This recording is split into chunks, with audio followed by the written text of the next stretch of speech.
eat so much that you're going to fall asleep, but actually I know the speakers from this afternoon, and you're not going to fall asleep. I don't care how much you eat.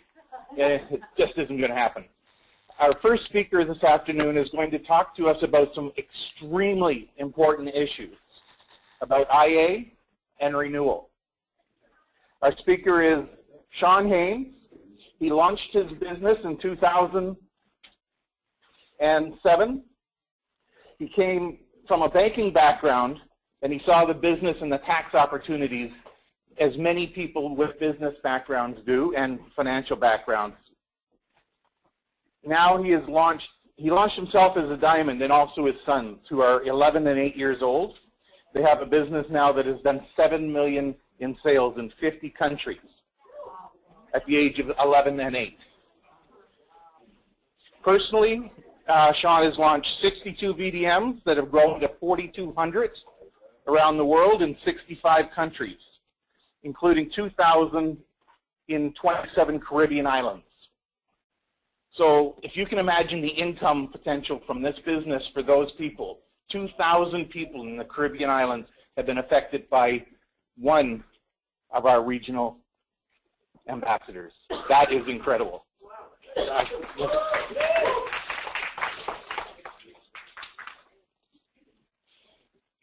He's helped people in the Caribbean earn from $700 to $900 a month to over $1,000 to $10,000 a month. Now, if your normal income is $700 a month, can you imagine $10,000 a month?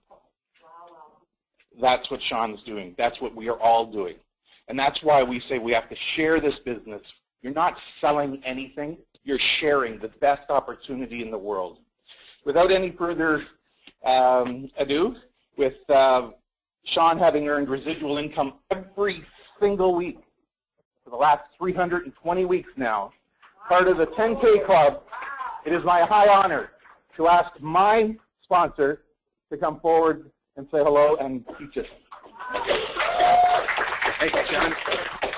Round of applause to Bob. I think we asked him about midnight last night to be the host, and he graciously agreed. So he didn't mention 91 countries live. Oh yes, absolutely. So actually, if we can get everybody to wave to the screen and just say hello. We have a whole global audience from all around the world. I saw people from Asia, Africa, Caribbean are on there. Europe's on there. So California, USA is on there. So good evening to the world. Sherry, are you live? Are you there, Sherry? Absolutely, everyone. Hi, everyone. Good. Happy to see you. Say hi to our regional ambassador, Sherry Bell. So Sherry's manning for the world. So thank you, Sherry. There's Sherry. Wonderful. Awesome. So thank you, Sherry. So here we're going to get started. We're just going to minimize this. So everybody had a good lunch? Okay, wonderful. So potluck lunch that was arranged by our Regional Ambassador Jeanette Beaver, so I hope everybody enjoyed. Now this afternoon we're going to be having some great training. We got a lot to do in a short space of time, so I'm going to go through here pretty fast. But who here joined this business to earn residual income? Okay, so I see all the hands up, and I'm sure on the line, Sherry, I'm sure everyone would raise their hand on the line as well that they want to earn residual income with Global Wealth Trade. So if you want to earn residual income with Global Wealth Trade, what you're looking at here is the most important part of your business, your IA and your renewal, okay? Because you got to be in the business to even have a chance, and paying your monthly IA, that's what allows your volume to be able to accumulate in. So, you know, when I launched my son's business, I haven't started building their business yet, but because I'm paying their monthly IA, that's why they have $7 million of sales that's accumulated, waiting for them to be paid out on. In other words, 2/3 of the work for them to earn income for life has been done just by paying that monthly IA, right? And so that's what makes this business very powerful. So that's what we're going to look at here. So first part is your renewal, okay? So every year we have an annual renewal. Now what does that do for you? It maintains your position in the binary, and you can benefit from sales and growth in the organization for royalty commissions and residual income. So again, you have to be renewed. You have to be in the business to actually have the chance to have that happen. So it makes renewal very important. You can continue being able to purchase at members' pricing. Okay, so again, I haven't built my son's business yet, but I buy lots of products through their account. Okay, so having them renewed as a Diamond member, I'm able to buy lots of nice products that they'll get to enjoy one day after I'm done enjoying them. So, you can continue being able to promote your business and products to create royalty commissions and retail profits. So even though, you know, you might not be actively building the business, you can send out your website, right? Right now, what time of the year is it? It's Christmas time, right? Okay, so you just send out your website to your families and friends. They go on there to buy a couple of products. I know we have a young lady. She's going to be on the Night of the Stars tomorrow night. She just went to work this week and took some products with her, and, you know, her colleagues bought up all the products. So, again, once you're renewed in the business, these are the opportunities that come to you.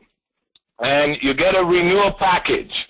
And your renewal package always includes the latest up-to-date marketing material of the business. So anything that you're doing, is it important to have the latest tools? Yes. Right? I don't think you want to play golf with golf clubs from 1930. You want to play golf with golf clubs from 2014, right? So same thing here in GWT. Once you renew annually, they always send you the latest materials of the business, so you're always up to date with the latest tools to go out and build your business for success. Now, after you're renewed, the next and most important part of your business is the IA. So, you know, I remember when I got started and the CEO said to me, do I know what's the most important thing in global wealth trade? I said, I don't know. Launching Diamond members, selling products retail. And he's like, no. The most important thing in this business is the monthly IA. Okay, because that monthly IA is what guarantees that all of us will get paid for life. It guarantees the company has income coming in every month. And what happens from the company's income every month? 70% of that is paid out to who? Luxury consultants. So if the company has that income coming in every month, what does that mean? 70% of that income is coming to us. That means that we can all have income every month. So the monthly IA absolutely is key for that. So let's go through. So first of all, it protects your accumulated group sales volume. Okay? If you were on our recent Sunday night training with our National Ambassador Rene Leo, he talked about the pitfalls of other compensation plans. In other comp plans, often they'll flush your volume. But here in GWT, your volume is protected. Okay, so we have people with 5 million, 10 million, 25 million of volume that's sitting there that they can get paid out on 8% for the rest of their life just by simply paying that monthly IA each month. It allows, again, the continual growth of group sales volume. That means anytime there's new sales in your organization, that flows up, and here our volume flows up to infinity. So that's flowing up, adding continuously to your sales. Now, it enables you to build your inventory for the purchase of special gifts. It's Christmas time, so who did Christmas shopping from their VDM? And I just did some this week, taking some gifts with me to Barbados, so it's beautiful. Of course, if you're doing branding parties, I know we have people like Jeanette and Tanya in the room, Daisy was here earlier, we're all branding party queens. They add to their IA and they go and they make lots of retail profits. Investment pieces, right? We have silver, we have 21 karat gold, we have timepieces that are all collectible, and of course, maybe that must-have piece for yourself. So, you know, ladies, are you waiting on those shoes? Absolutely. When we were at Darris for the Leadership Summit, we got to test the new perfumes and colognes, and I know some of the ladies are very excited, already picked out their favorite perfume that they can't wait to have next year. And of course, it enables you to meet the requirements for your weekly bonuses and commissions. So again, as long as you're paying that monthly IA, basically you're meeting your requirements that you can get paid out commissions week after week after week.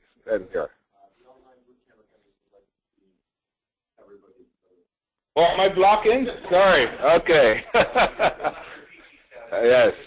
I apologize online, yes. I don't think you want to see the back of me. So much better to see the room. Thanks, Leora. So, yeah, so it enables you to meet those requirements. Now, here in North America, it basically also shows that we're actively in the business. And for those of you who don't know, of course, our host today, Robert Waddington, is top accountant and tax expert for 35 years. And one of the great benefits we have in North America is tax business. You can get $8,000 to $9,000 a year. Now, once you're on that monthly IA, that actually shows you're actively in your business to allow you to be able to get those refunds. Now, it's also an asset. Okay, again, some echoing of myself. So basically, it's an asset that will bring you long-term residual income for life. Sherry, if you can make sure the lines are muted. Someone's line is causing us feedback. Can everyone mute themselves, please? Thank you. Thank you. Okay, so, much like you pay your mortgage, much like you pay your car lease, again, you want to make sure to pay your monthly IA. In fact, in my estimation, it's better because when you drive a car off the lot, what happens to it? It's going down, right? So even a house, and real estate's a great asset, but you got to put a lot into your house to maintain it. You can just leave your house there and it would be okay, right? What would happen if you locked up your house and came back 5 years later?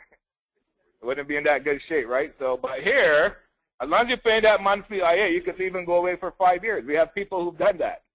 They left, they went away for 5 years doing other things. They came back, woo, $10 million of volume waiting for me, right? So your monthly IA really is an asset to allow you to be able to have that opportunity to create long-term residual income.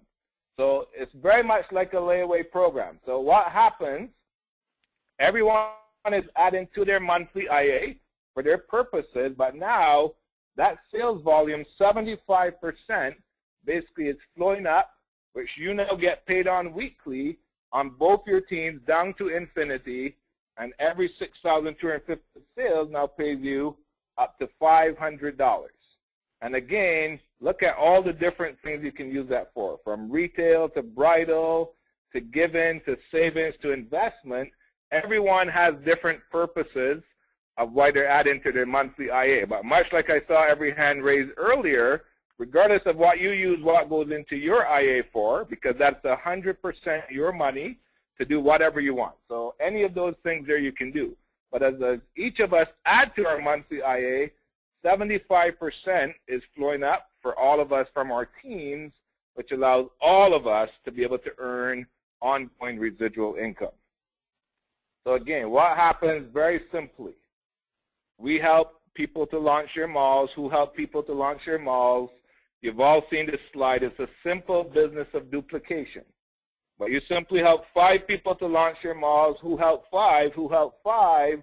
Now you could be earning $13,500 a year of ongoing residual income. I got to remember not to show my backside to the world.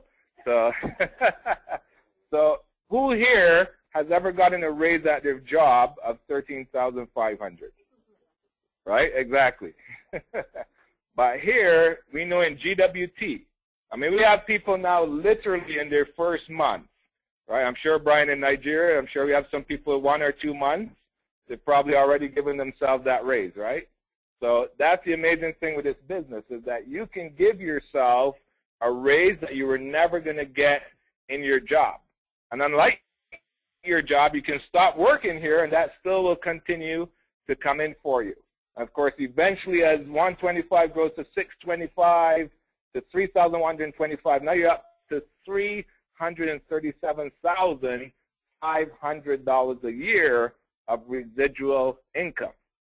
And that's just from the monthly IA we're talking about. We're not talking about what's coming in from packages, from retail sales, and eventually over $1.6 million per year. So we have a few real-life stories. We're not going to take a lot of time because I know we have someone who wants to come and share a few words. But just to give an example of what this can do from all over the world, this young lady, Vicky Ford in St. Lucia, she was basically paying her IA for a year while accumulating $250,000 in sales. And basically just one person came and started building on her personal egg, and instantly she started to earn thousands of dollars per week. Okay, in fact, in 1 week, she basically out-earned her 1 year of investing into her IA. And that's happened for many people, right? So actually right here in the room, I know we have Sarah and Winnie. Well, Sarah's here. Winnie's over on the Chinese side, but same thing. They were paying into their IA for 9 months, had a team of 150. You had 100,000 in volume, right, Sarah? And basically they started building. Next 2 months they made $20,000 in commission. Do you think it was worth them staying on IA? Okay, so 2 months, basically they outpaid what? 5, 10 years, that's 10 years of IA that they basically made in 2 months because they stayed on that IA for 9 months. So again, that's how important that is. And of course, I'm sure we all know this gentleman, our #1 earner. He took a long time. We don't recommend anyone take this long. He was truly in what we call the GWT coma for 3.5 years. But again, being very smart, he knew, whatever else I'm doing, I make sure I'm on that IA. And then 3.5 years later, he had $7.5 million in volume sitting there. 27 months later, he had earned $1 million. So I don't know, in those 3.5 years, he probably spent about $5,000 going into his IA.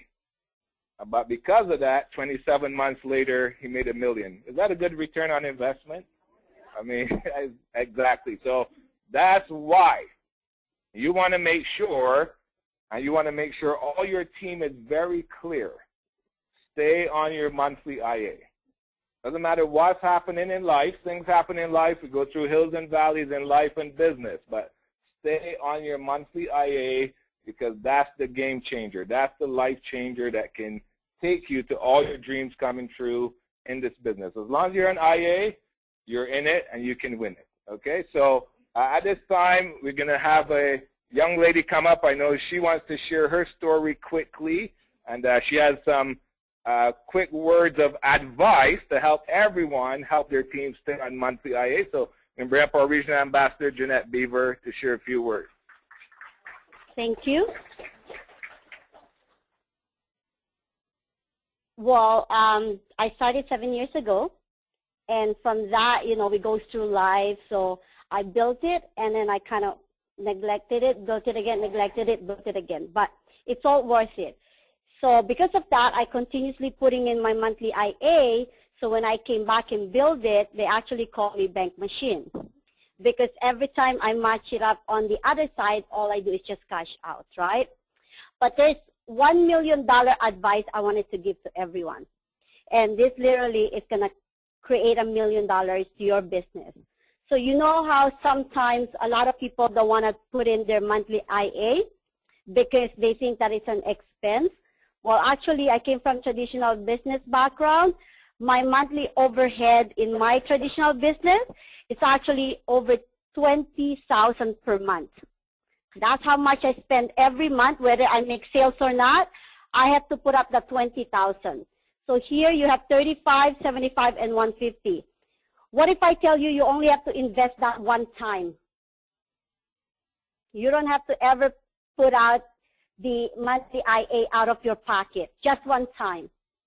How it works is that you're going to put in your 35, 75, or 150 in that 1 month that you're going to put in your monthly IA. And then every month what you're going to do is you're going to ask your coworkers, your friends, your family, and you're going to say, how would you like to pick whatever products you want from my website at 50% off? So you're giving them the 50% off or your cost, whatever your cost. So if your retailer is silver, tungsten, gold, and diamond, that's why it's always good to be a diamond because not only you maximize your income potential, guess what? You also have 3 business centers, right? So you only invest 1 month of IA. So now your family, friends, coworkers going to go to your website. Let's say they pick a $300 worth item. They pay you $150. That $150, you use the money that you already invested in your IA, you collect the cash. Now that cash is what you're going to put in for your following IA. So now you're just rotating your money. So that will create volumes for you. That will create your commissions, your bonus, with only investing one-time IA. How great is that? Right?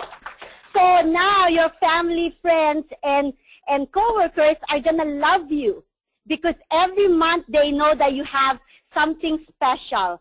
So they're going to go run and line up, and they're going to say, can I take the product at 50% off?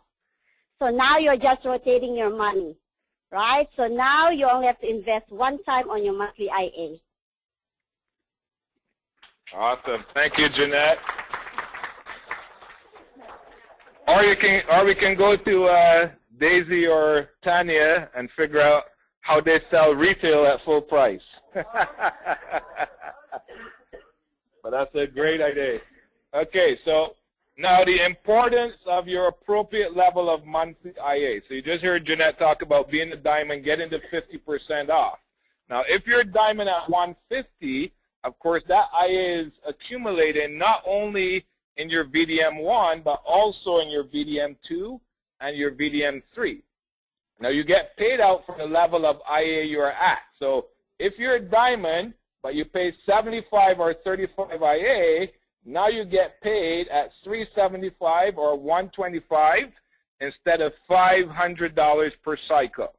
Okay, now I just had someone who cycled multiple times at the lower amount. Okay, it's very important that if you know, if for some reason you're paying at the lower amount and you know you're coming up to cycle, please make sure that you upgrade your IA before. Okay, not after the cycle time, then asking for it to be upgraded. It has to be before.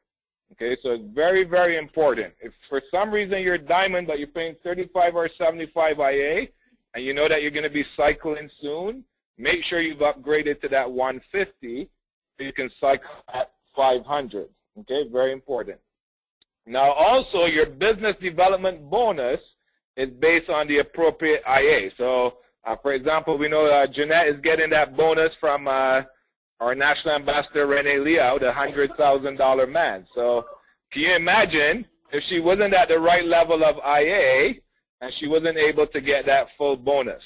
Okay, so you have to be at 150 to get the 10% automatically on first generation. And more importantly, you have to be at 150 to get paid on your second generation. Okay, so this is very, very, very important. Also, by the way, for our recognition levels. So if you're going to become a diplomat, etc., you also have to be on your 150 IA. So very important to know. And the last thing, again, is the power of IA gives you the power of true residual income. So I know our Regional Ambassador Lior Scaler was training earlier about the forensic economics. You talked about the work till you die, right, Lior?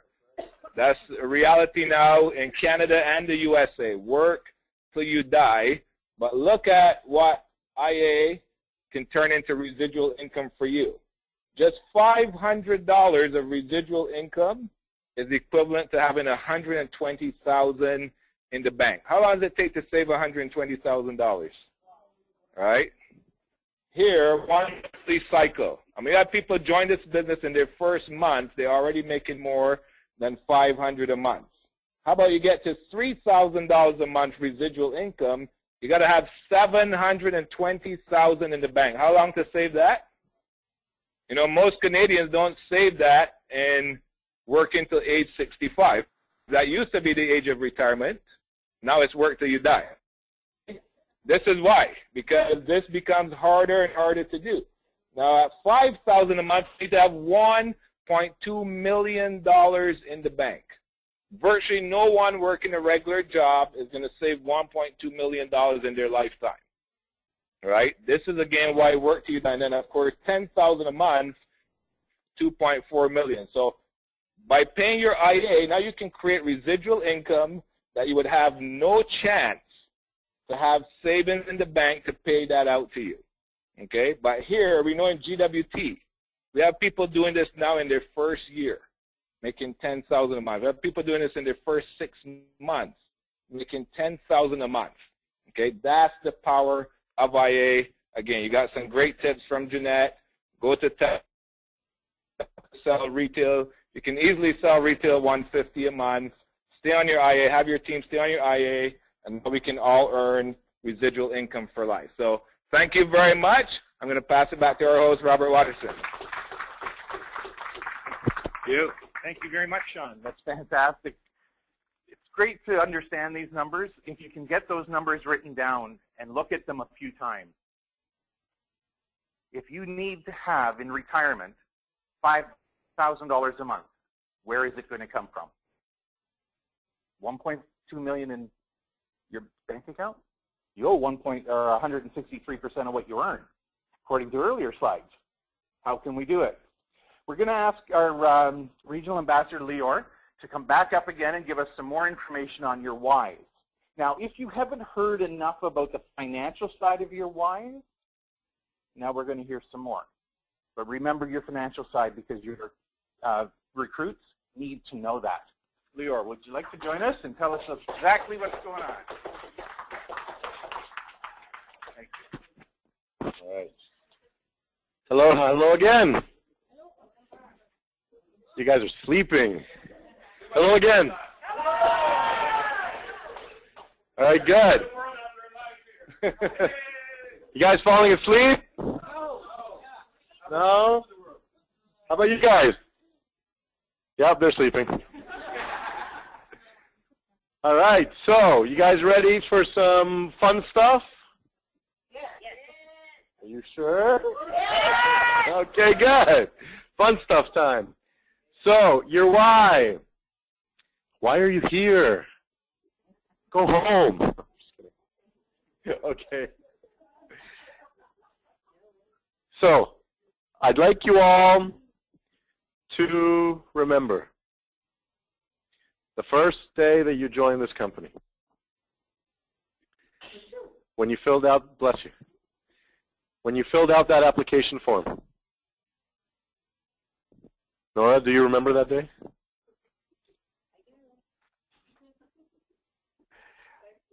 Okay, good. So, I'd like you to remember the first day you joined this business, when you filled out that application form. Do you remember that day? Now, I want you to remember why you filled out that application form. Why did you pay money to join this company? What did you see was going to be possible for you? Do you remember what that is? Yes. And what does financial freedom look like for you?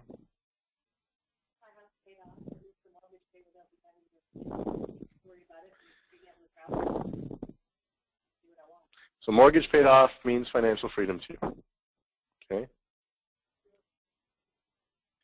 30 bosses? I was like, you really need to quit your job. No bosses. Who would like no bosses? Obviously. Why else did you join this business? Yes. Tanya.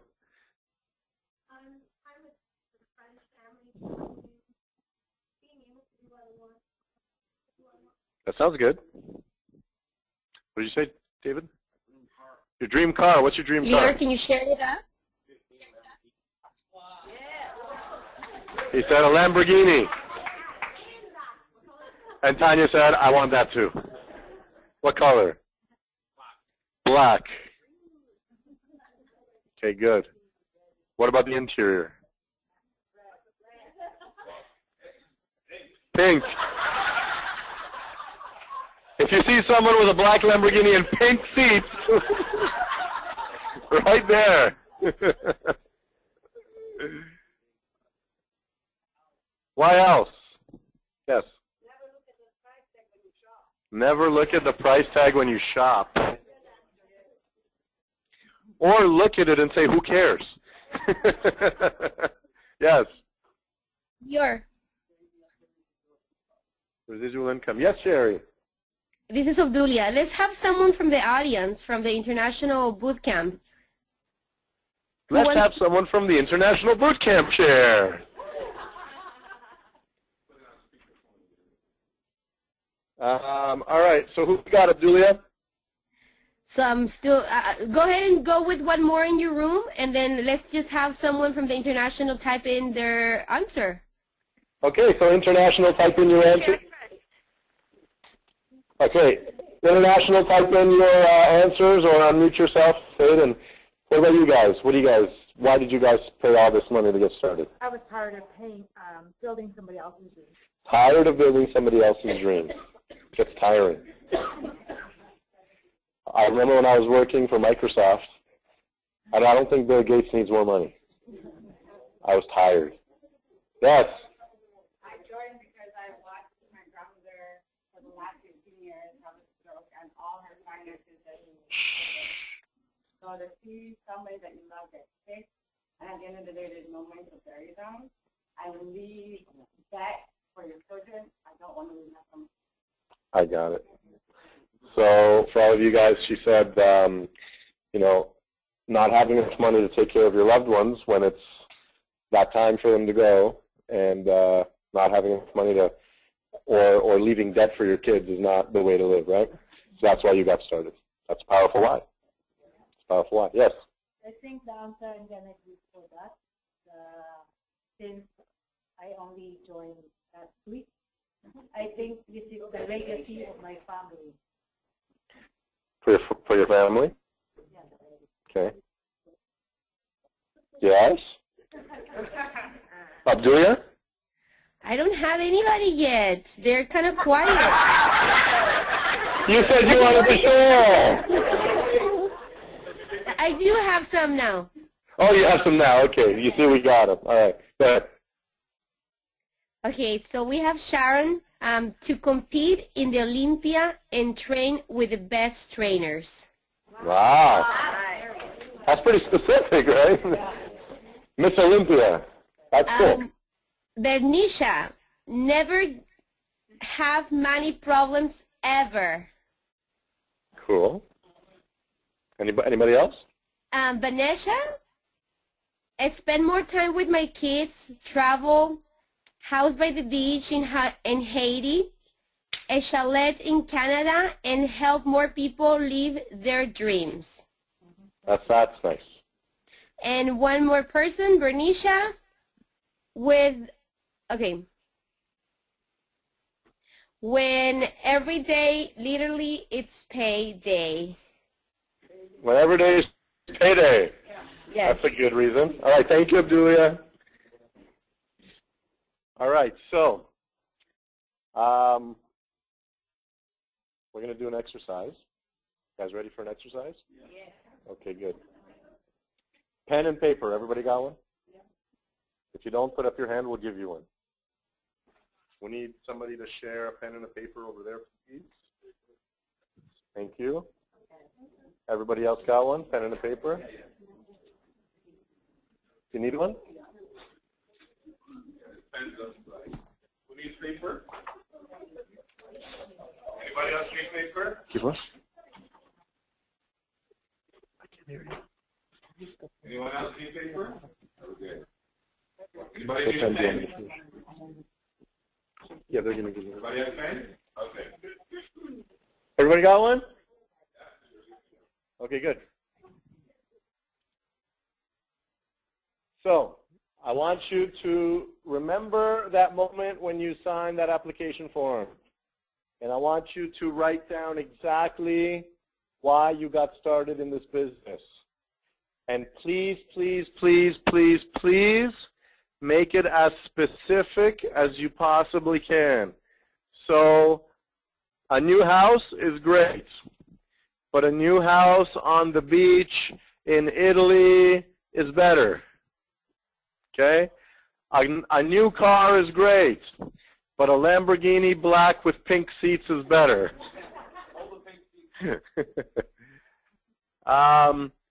Traveling is great, but walking through Machu Picchu in Peru is better.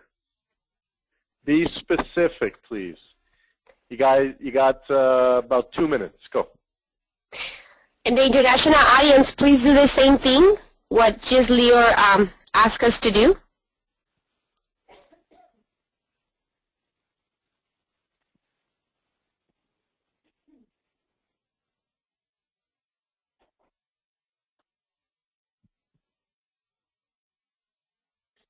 Keep writing. Be specific. Where do you want to travel to? What kind of car? Where? Where's your house going to be? How big is your house going to be? How many houses are you going to have? What are you going to do for your family? What are you going to do for your children? What do you want your kids to experience? What do you want to experience?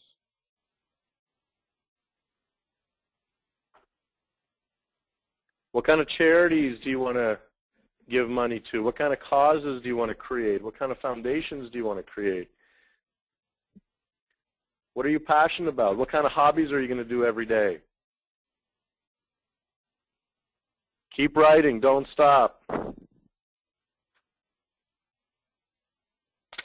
Leo, I'm just going to share what the audience said. There's another 4 people who wanted to share.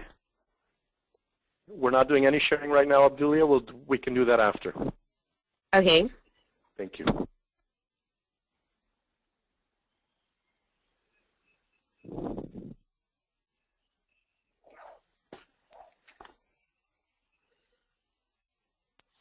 Be clear.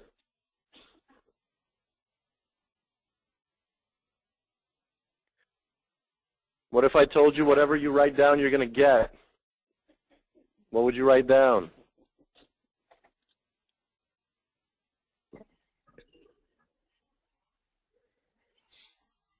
What if I told you outside of the door of this room is everything you've ever wanted? What would you write down?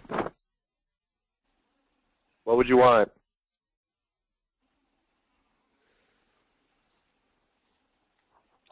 How much money do you want to have sitting in your bank account? When you go to the ATM machine to withdraw money and you withdraw $20, what do you want your balance to say? Write it down. Write it down.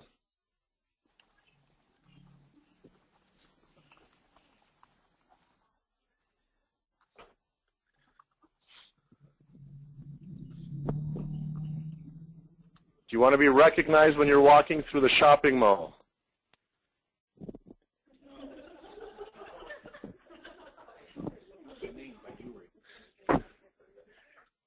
Keep writing.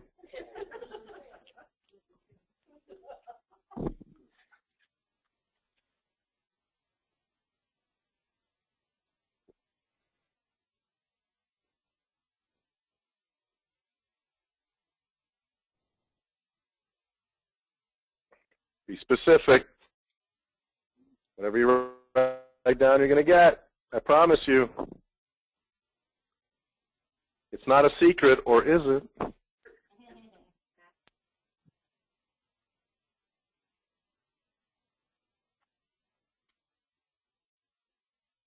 I see some people are writing a book. That's great.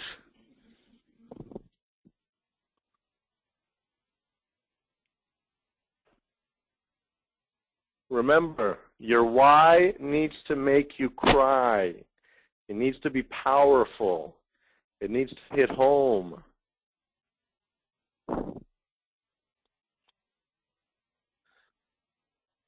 When you're 102 years old and you're looking back at your life, what would make you say, I have no regrets?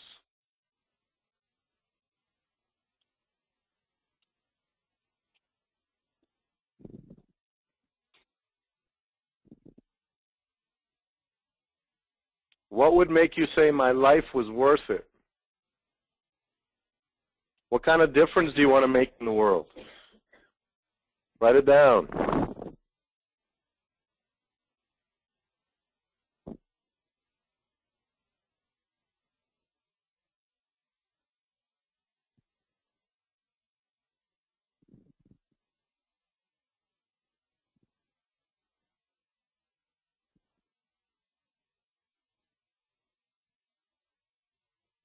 I bet you guys got some juicy stuff, huh? Okay, good. So I'm going to ask you to stop writing in a few seconds.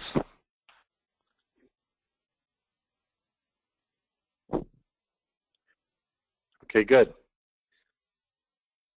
Can I have somebody share what they wrote?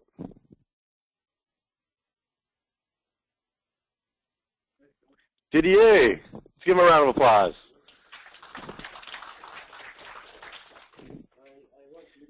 Here, Didier. Right in the front, sir. And Abdulia, if anybody else wants to share, they can do that right after Didier. Hello.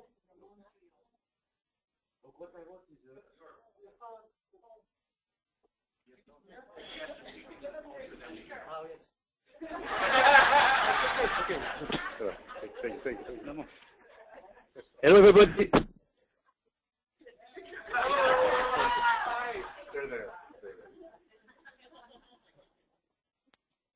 Yes, donc what I wrote is believe to the company and the good product for man and woman. Financiellement free, totally, in less than 3 years, and after I will get all what I want is a house in family in Montreal, in Quebec, and a Porsche, black Porsche. I like Porsche. Create a vision from scratch. Means to have a vision and only with my mind, my word and my action to build something. And this for me is like there's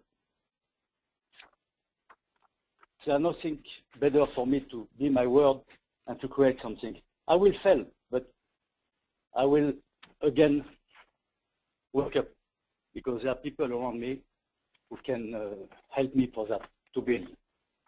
And with fun. To have fun, I want to have fun too. To evaluate, inspire people, share with people, win with people, and be a real leader. To prove to myself I can do and succeed. And for the adventure, for the défi. And when I will be 120 years old, so you stop at 100 years old, but I put 120. My apologies. No problem. I don't want to have any regret that I chose GWT opportunities. Thank you. Thank you.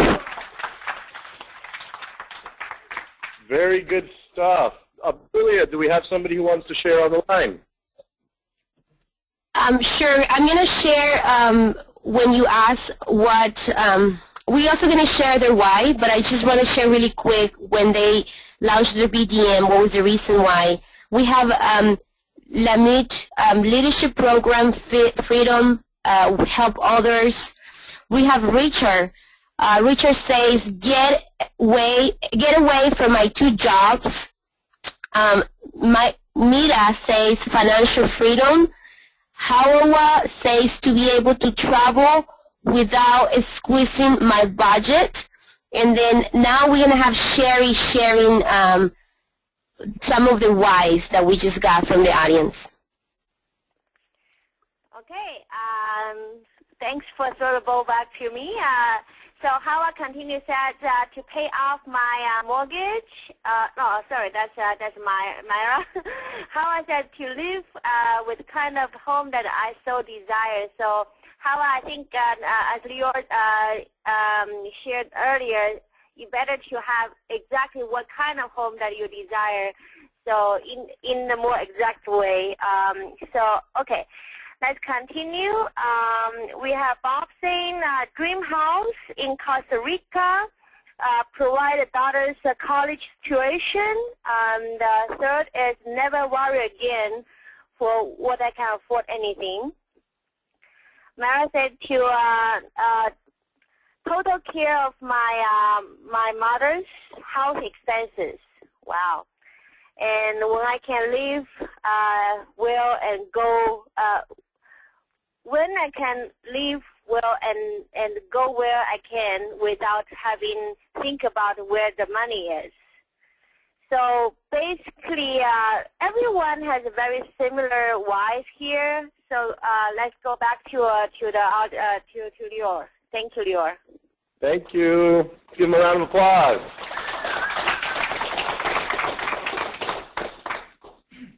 All right, so if you can put down your piece of paper and pens for a second, we're going to continue the exercise. Please put down your papers and pens. Put them down somewhere on the side. All right, good. So now we're going to make this dream real for you, whatever you wrote down. It's going to become real. You guys are like, what? Are you going to snap your fingers and it's going to be real? Yes, that's what I'm going to do. All right. So what we're going to do in a second is you're going to close your eyes. Okay? You're going to close your eyes, and I want you to visualize what you just wrote down as if that was your life right now. And I want you to feel as if it was your life right now. This exercise, if you do this, it will have what you just wrote become a reality. Okay?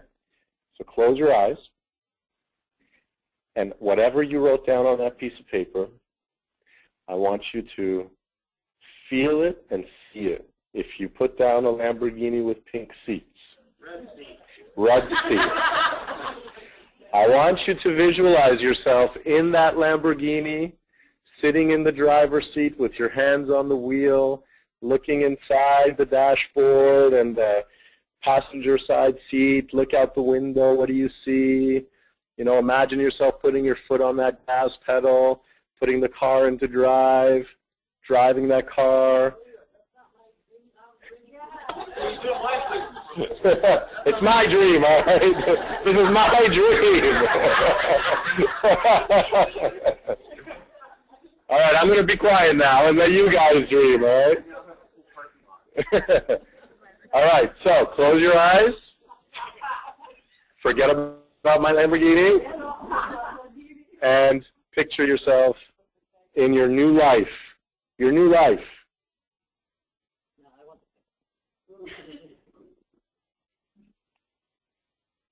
The question you should be asking yourself is, how does this feel?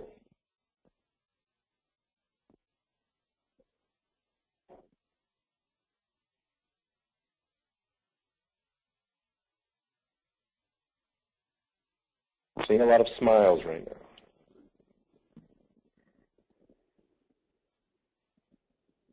If you're not smiling, you're not feeling. How does it feel to be in that life right now?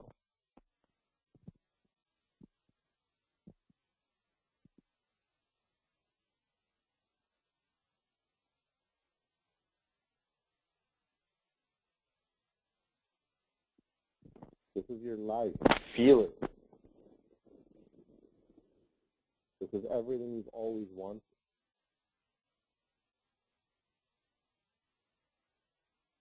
There's nothing better than this life.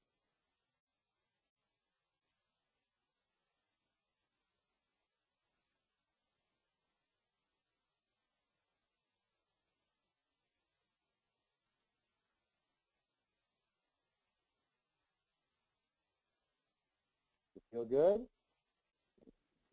Are you sure? All right, so somebody share with me. How did that feel? She said, I feel rich. I'm touched. I'm inspired. Didier is touched and inspired by who he was in that vision. Who he is right now. Yes, Tanya. Free. Tanya's free. Camille's fulfilled. David. Exhilarated. Nora.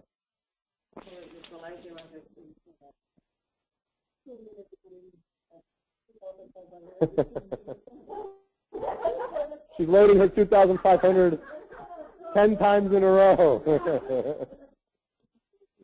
How did that feel? So good. Yes. De-stressed. Yes. Fortunate. Fortunate or fortune? Fortunate, yes. Peaceful. Everybody peaceful in here? My job is done. Thank you so much. Let's give it back to Robert. Thank you so much. Thank you for those extremely inspiring words. It leaves you speechless with the things that you can achieve. All you have to do is know you want it, know you can do it. Don't be afraid of success. A lot of people are afraid to succeed, so they cause themselves to fail. Are afraid to succeed, so they cause themselves to fail. That was worth saying twice, apparently. It echoed back. Our next speaker, it is my pleasure to introduce to you Brian Arundel, Ambassador, Leadership Council Group member, multiple leadership winner. I mean, those are all words that don't come halfway to describing Brian when he's talking to you. I've seen him many times. He started in the business in 2009. And since that, well, at that time, he was working as an accountant. I would have no idea what that's like. So, and he was interested in tax benefits. A lot of people in that situation do understand the benefits and want to help other people learn them, as did Brian. He's personally launched 37 malls, and they've grown to over 3,000 malls in 35 countries around the world.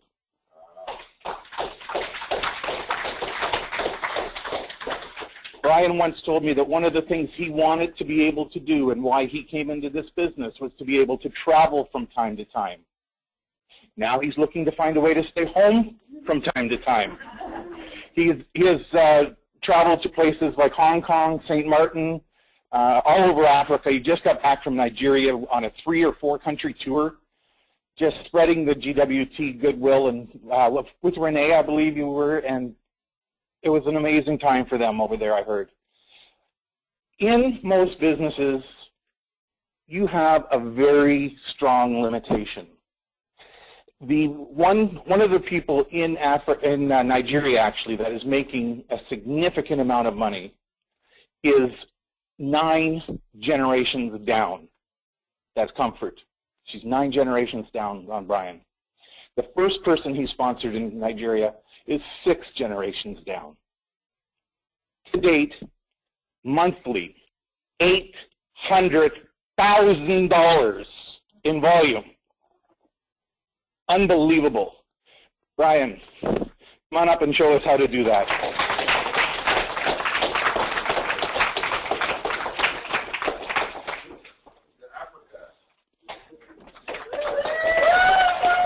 Ambassador Africa. So this is, what are we in here? What are we in? We're in a business, right? We're in a business, right? And I think that one of the things that we're challenged by is that we don't really see it as a business because we maybe invest a little bit of money, we invest a little bit of time, we're not necessarily working 60 hours. Actually, we went out for lunch the other day, and I was talking to this lady. She's a Trinidadian running a roti shop, and she works 16 hours a day. So because we're not working 16 hours a day, and we're not spending $100,000, $200,000 in investment, we don't see the business as a business. And I think that's really the crux of why we probably don't have the success that we have, right? So what I want to talk about is about target setting. Because in business, what's the first thing you're going to do when you want to launch a business? Typically, you've got to go and borrow some money. What's the bank going to ask you for? A business plan. So when you guys launched your mall, did you have a business plan? Did you sit down and assess in your mind where were you going, how were you going to get there, and when you were going to get there by? Did you have a true target? And what they said is, you know, a goal or a target without a plan is, what is it? It's a wish. It's a wish. So you don't have an actual, so now what you want to do is you want to plan your work. Once you've planned your work, the next step is just work the plan. Whether you're seeing the success or not, you're working the plan. And as you're working the plan, you may need to make adjustments along the way, but the plan is the plan, and you're just going to be consistent, you're going to be persistent, and you're going to keep plugging away, and guess what? It will happen. The only way it won't happen is what? if TV gets in the way? Basketball, golf, tennis, the soap operas, the movies. If those things get in the way, then your plan is gonna be interrupted, right? So 3 quick questions. All about you're setting your plan and your business plan. Does everyone know how much you want to earn in this company and by when? Great. Everyone should. And you know what? It's not, don't worry about the number. Some people want to earn $1 million. Some people just want to earn $500 a month to pay their credit card bill. Pick that number. Whatever number makes sense to you, pick that number. And don't tell someone if their number is $500 a month, oh, you should let them want whatever they want. This is not your plan, it's their plan, right? So you should in your mind know how much you want to earn and by when. What does that, when you know how much you want to earn and by when, what does that create? Urgency, what else? Sorry? A goal, target, a vision. What about accountability? If you don't have a timeline when you actually want your goal to be accomplished, where's the accountability? Whenever it happens, if it happens in 10 years, it happens. But are you being accountable to yourself to make sure that you're doing everything you can to, if your goal is for 5 years, then that's fine. But my hope is that to earn $500 a month, it's a little bit sooner. So when are you going to earn, where's the plug? When do you want to earn your first $500? Thank you very much, Sean. So how much per week or per month how much time are you willing to commit to the business? Because this is not a free lunch. There is going to be work involved. There is going to be, things that you're going to have to do to make sure you earn the money. So first is, how much do you want to earn and by when? Second thing is, how many hours per week, per month are you willing to work to earn that income? Or are you looking to make $1 million, and if you don't do it in the next 90 minutes, you're going to quit? Right? And we talked about the weekend wonders, and we talked about all of these things that Jeanette was talking about earlier. Again, is your expectation realistic? So when someone gets into business and they want to be a millionaire, and in 90 days they're not at $1 million, they want to quit, is that realistic? What kind of business can you actually start, and in 90 days, in most cases, even start seeing any kind of return? None, right? Typically, most people are working, 2 to 5 years before they actually start seeing any benefit? So why is it in this business that we get in the business and in 90 days we haven't seen what we view as results and we want to quit? Why is that? So, and then how long are you willing to commit to working these hours to earn your income? So, again, guys, it's about thinking about all these things. It's a business, right? Businesses take time. Every business starts from where? Starts from zero, right? The great thing about our business is you know that every step that you take is going to give you exponential return. And that exponential return may take a while to come, right? So as Bob was saying, I've been in the business for 5 years. I celebrated my 5th year, November the 12th, 2009. And I remember the date because it's like my birthday, right? It's like a date that's etched in my mind. I know exactly when I started. I knew exactly what I felt like the day that I started. I knew exactly where I was sitting in the old showroom. I knew exactly who showed the tour. I knew exactly who did the follow-up with me, and knew exactly why I made my decision to join, right? At the end of the day, I knew it was a business, right? I knew there was work involved, right? But the question is, how long are you committed to, how long are you committed to winning? 90 days? 60 days? A year? And after that you resign yourself to failure? Or are you committed to win no matter what? And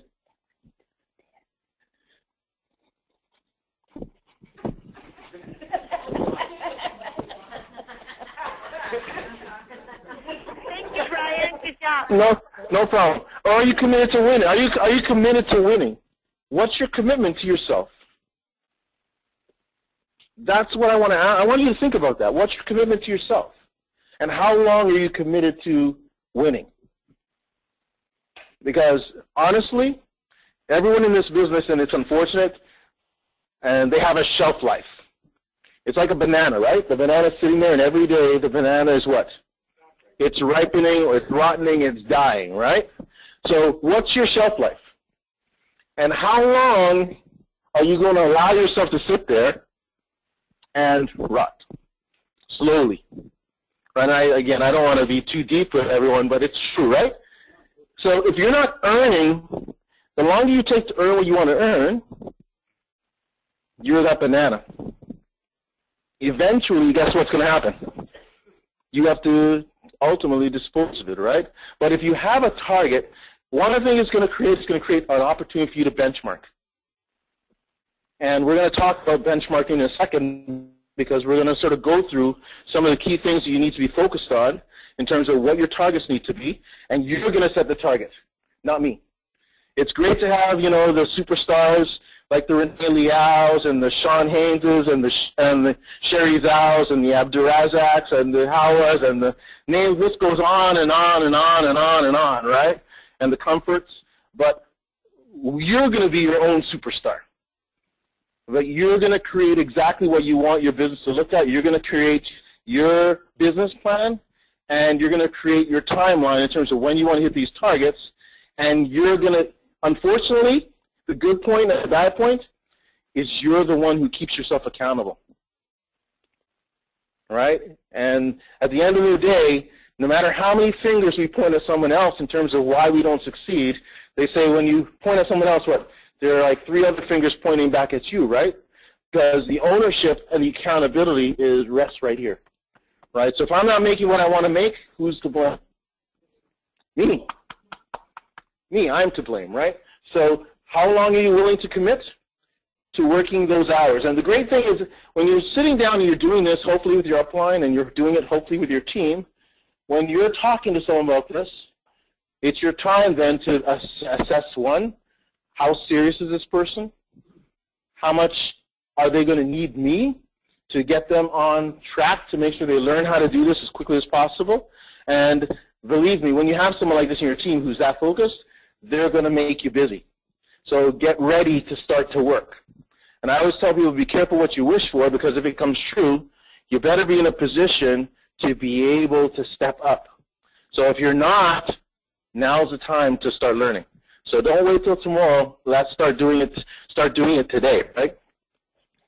So we want to create a culture of speed, right? Because speed creates excitement, creates energy, it creates income very, very quickly. And the one thing that we've seen is it can happen very, very quickly. You just never know how quickly this business can build when it actually starts building. It's actually totally phenomenal. Your MO of speed, or your method of operation, will determine the speed of your team's growth.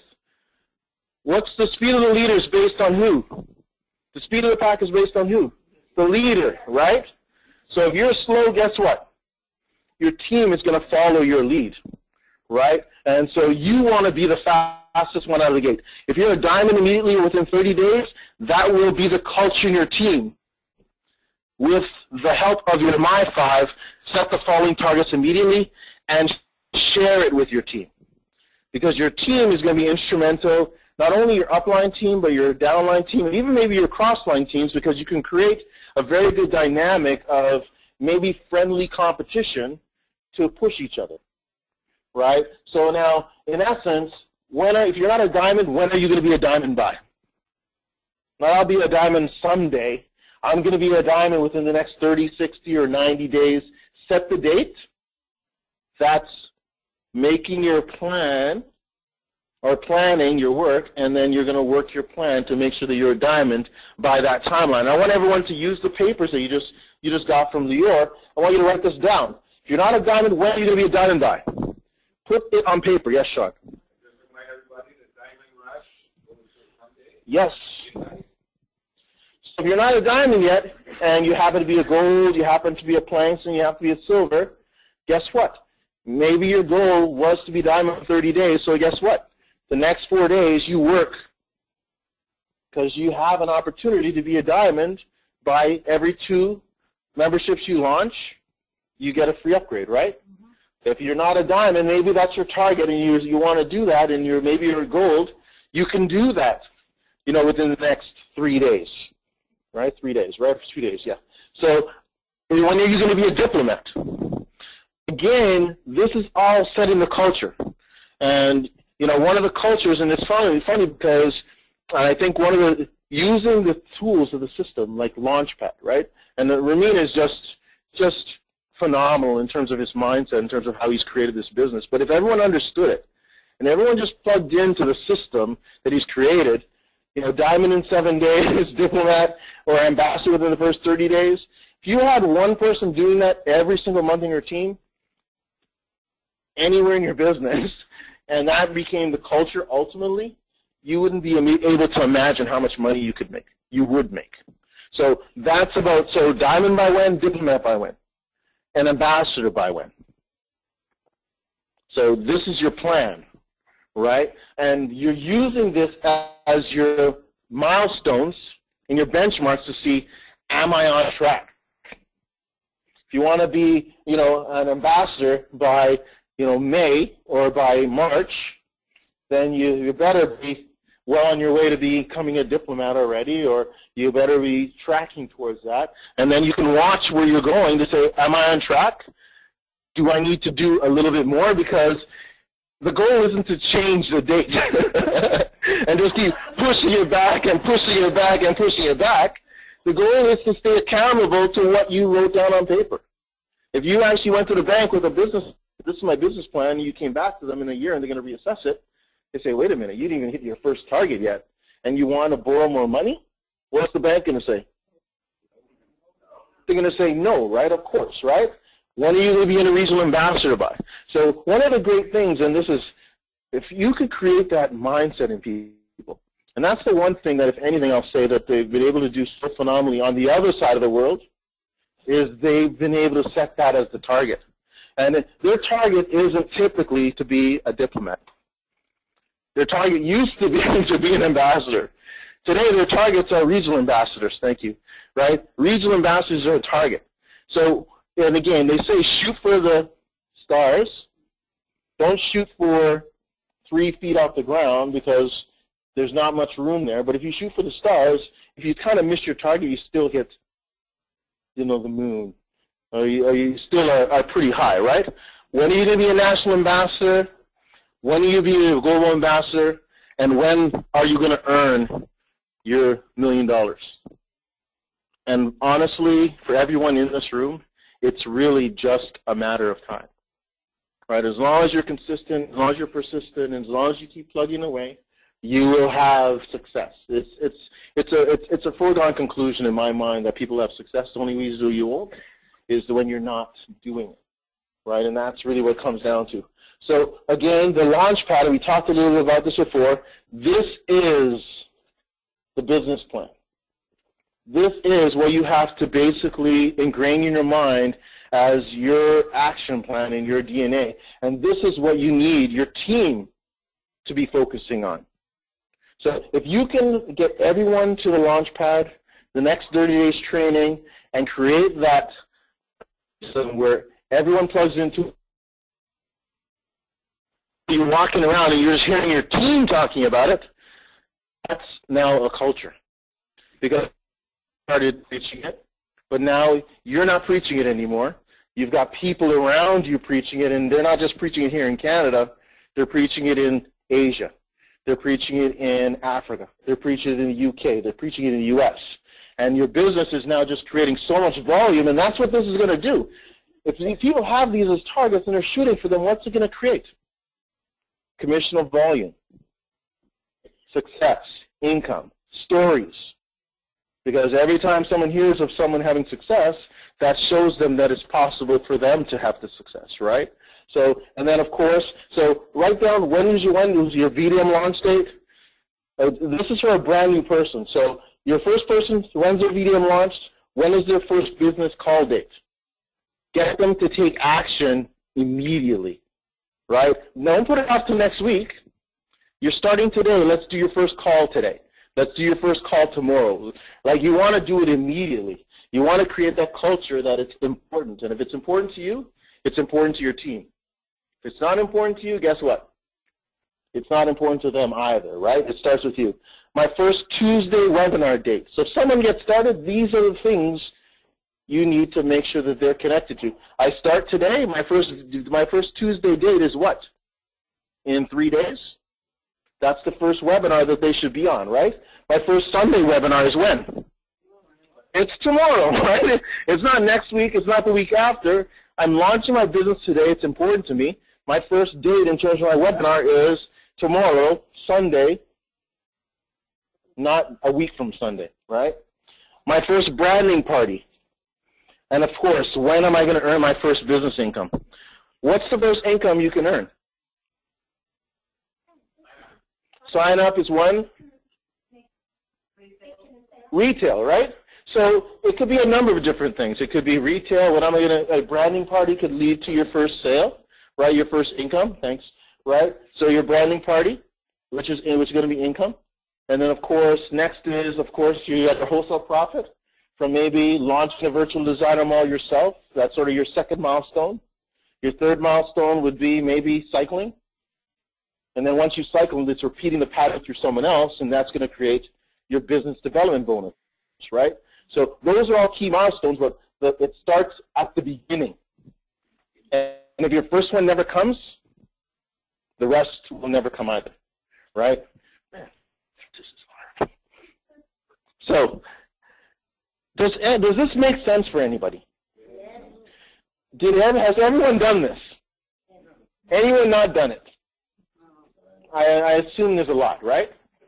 Because at the end of the day, I think it's how we start, right?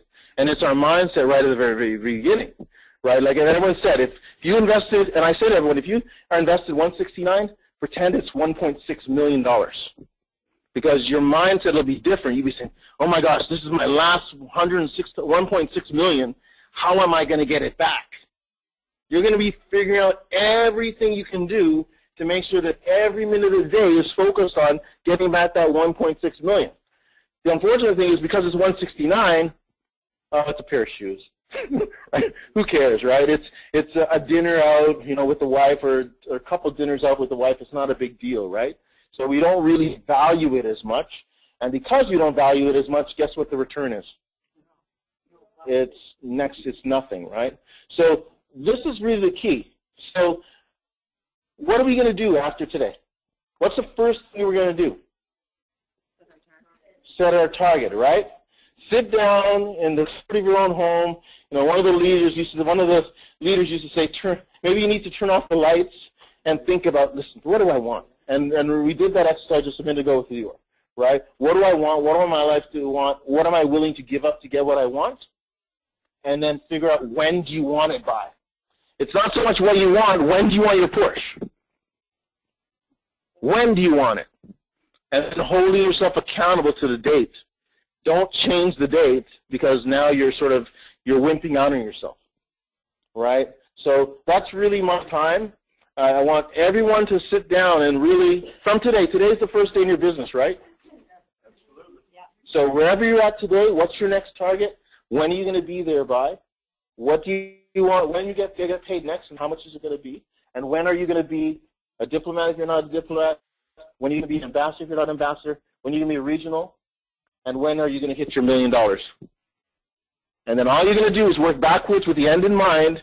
Hold yourself accountable to your daily activity.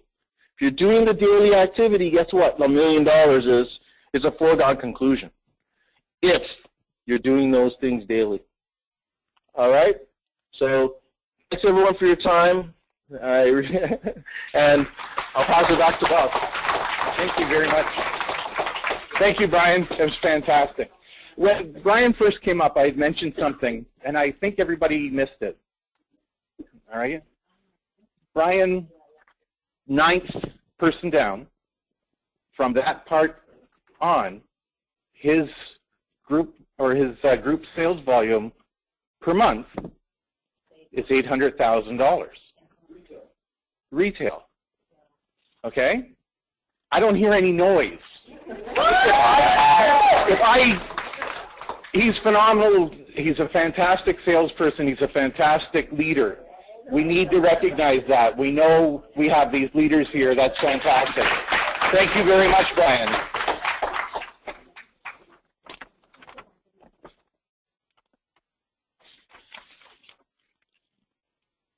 The battery of the phone is almost done. Okay. We go charge it. Oh, here we go. We're going to tether the leaders over here so they can't get their backside into the camera. Okay.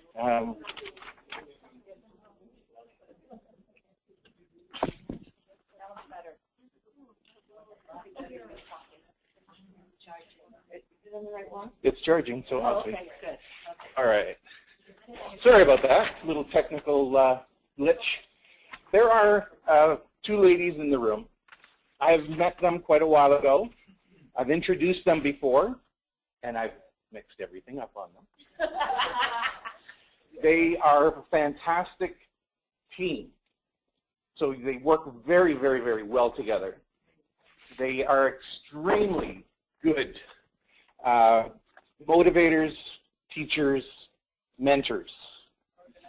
Organizers, fantastic organizers. They're doing an amazing job with the Toronto Chinese community. It is just incredible, especially when you consider that Sarah comes from a book publishing background. Okay, she graduated U of T. They both did.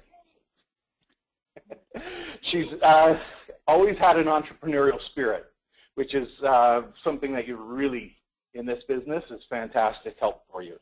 She understands that everybody should build a backup plan. Now, your backup plan can become your forward plan.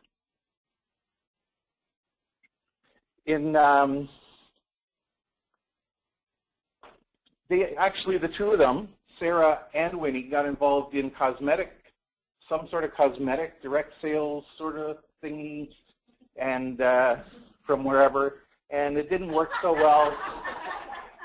But from what I understand, Sarah knows Renee, and he said, "Come and see GWT." And she said, "Oh," and then went. She told Winnie, "Coming with me." So Winnie went. And the rest is really GWT history. Between the two of them, after they woke up, of course, everybody from time to time has that day. She knew Renee. They both knew Renee. They thought the business was fantastic, so they fell asleep. 9 months later, they're ambassadors. They're ambassadors with 900 people in 20 countries around the world. And remember, Winnie met Renee January 2013. And they're at that point. Ladies, congratulations on your success. And come on up, and they're going to talk to us a little bit about jogging your memory. Oh, thank you.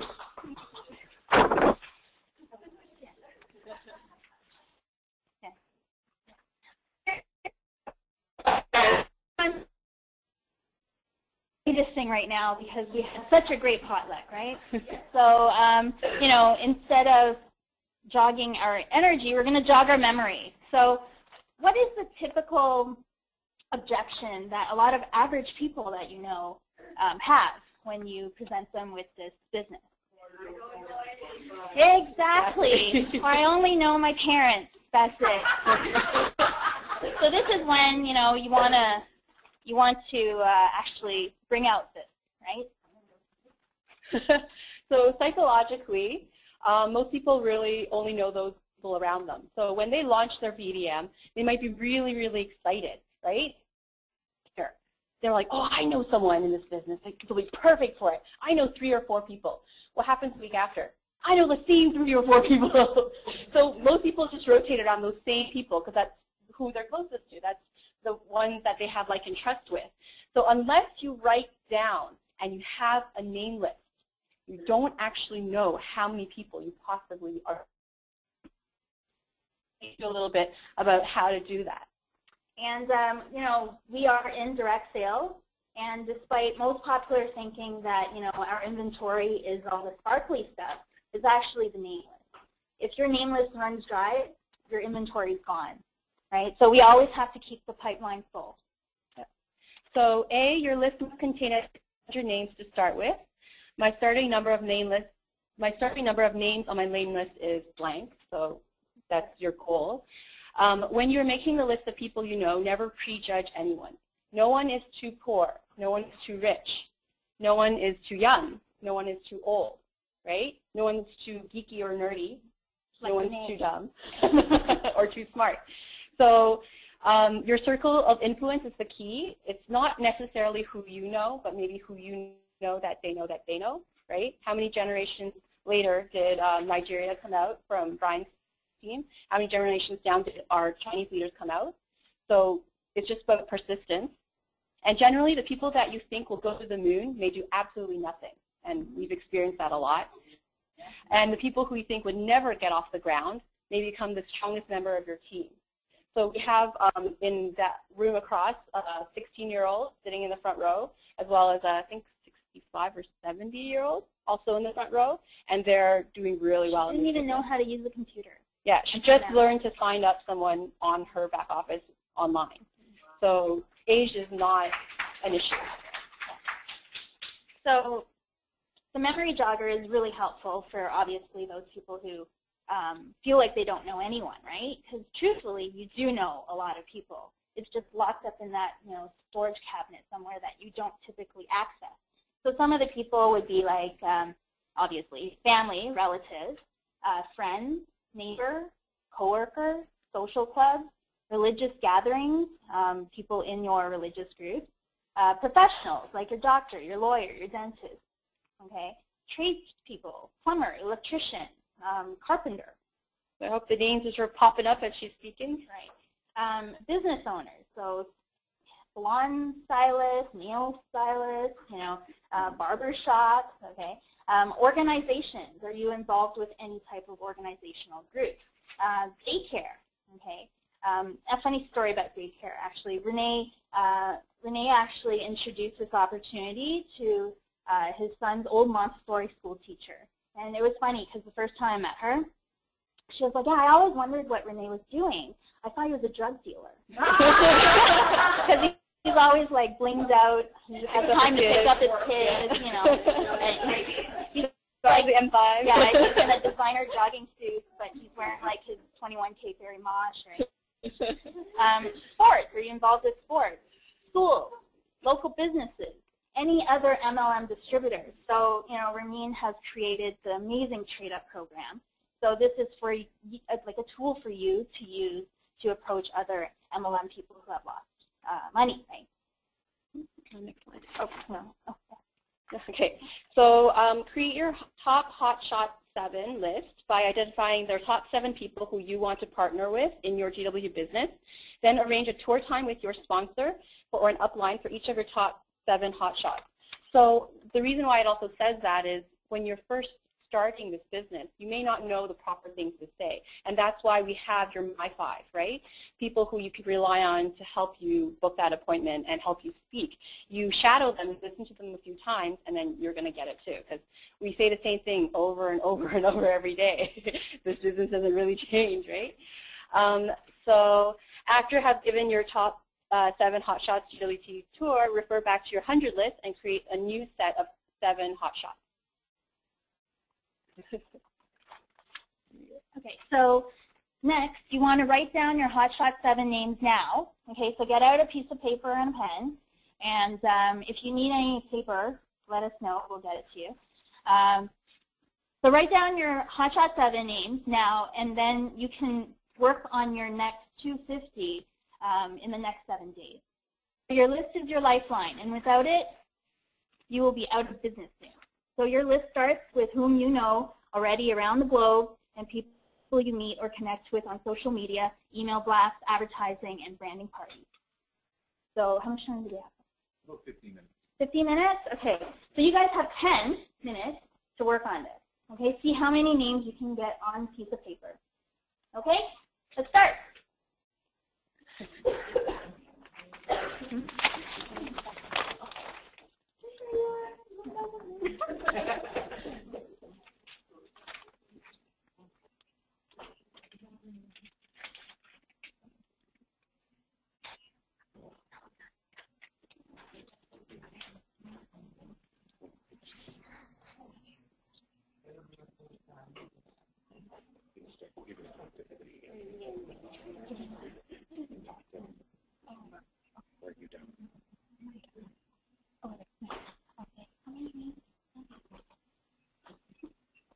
Just let me know when it's 10 minutes.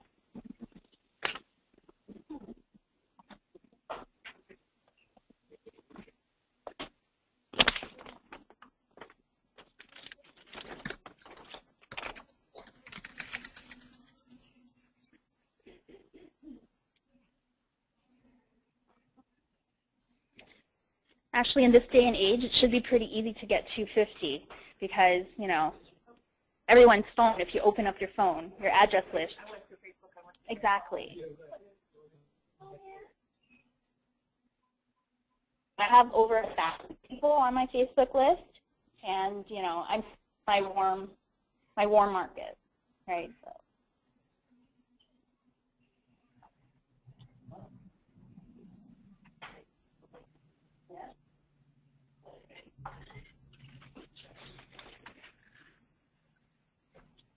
But for those of you who are, you know, might be having brain freeze, I'm just going to go through that list that I said again. So once I say it, then you're going to write whatever comes to your mind. Okay? So family, relatives, go.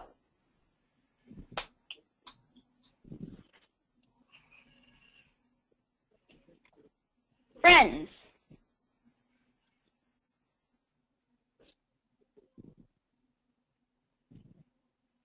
Neighbors.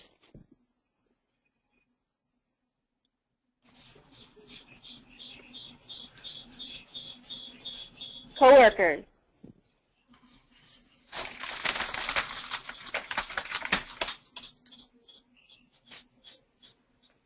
Social clubs.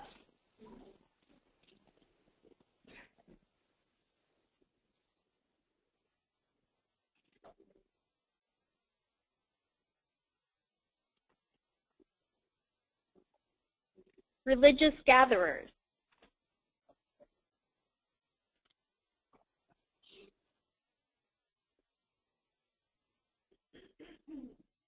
Professionals.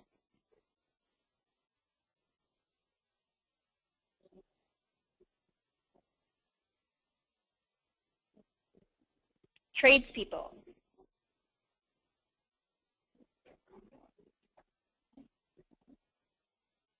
Business owners.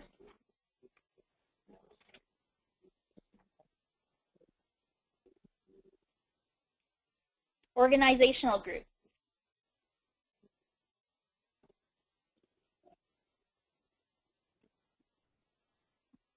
Daycare.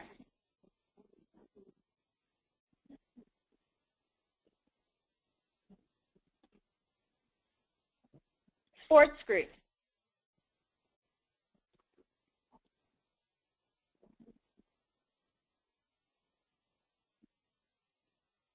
Schools.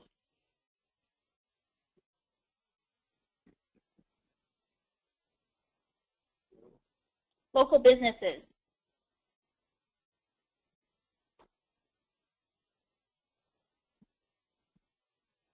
Other MLM distributors.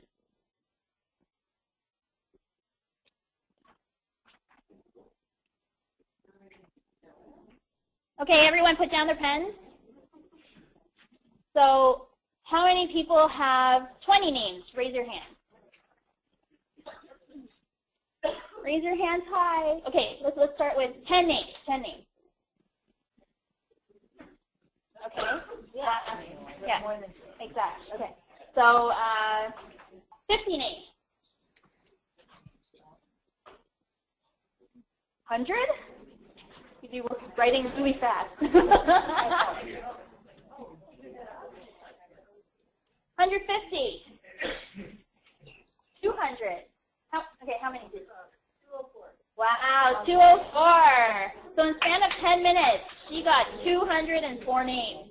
Anybody can do this. Remember, in the next 7 days after this boot camp, make sure you teach this to everybody. Your memory jogger is actually in your back office under BIF, under your BIF. And just print it out. Okay, share it. Thanks. Thank you very much, Louise. I think one of you ran away. Okay, so we're going to do a little bit of housekeeping now for everybody. We're taking a bit of a break because I know everybody has been sitting for a while and listening and taking notes. We need to stretch our minds and stretch our arms and our legs. Also, there's some food left at the back. Go and get some food. If you have any trays, dishes, or anything like that, prepare them to leave because we can leave nothing here when we go. All right, so we're going to go on break, and we will be back here talking again later on today at 3 o'clock. Okay, so everybody's back ready to go at 3. Everyone, let's take a 15 minutes break, and then we'll be back in 15 minutes.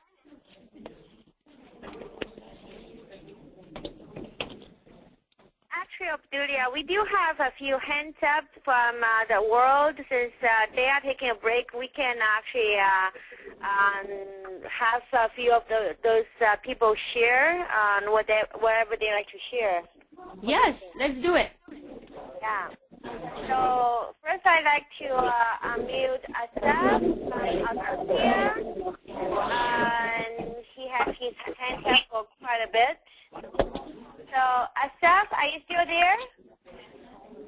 If you are, please unmute yourself and share what you'd like to share with us. Hello, Asaf? You're muted on your side, so we cannot hear you at this moment. Hi, Asaf. Say louder because I cannot really hear you. Go ahead. So what am I sharing? Well, I don't know. You have your hands up. You must have something you'd like to share with us. Okay, just share with you guys that I really enjoyed the webinar, the boot camp. Yeah. Here in Australia, it's 6 a.m. It's already 4 hours running. And I'm running, I'm learning so many new things. And yeah, thanks for everyone. That's for that. Asaf, what time was it when we started? 2 a.m. Wow, that's commitment. 2 a.m. Yeah, so thank you very much. Great job, great job. Thank you for being here, and this is amazing. So great. Thank you, be a warrior. Let's have let's have Sandy. Sandy also have your hands up for a little bit. Sandy from Minnesota, I believe. Sandy, are you still there? You're unmuted on my end. If you can unmute yourself, will be great.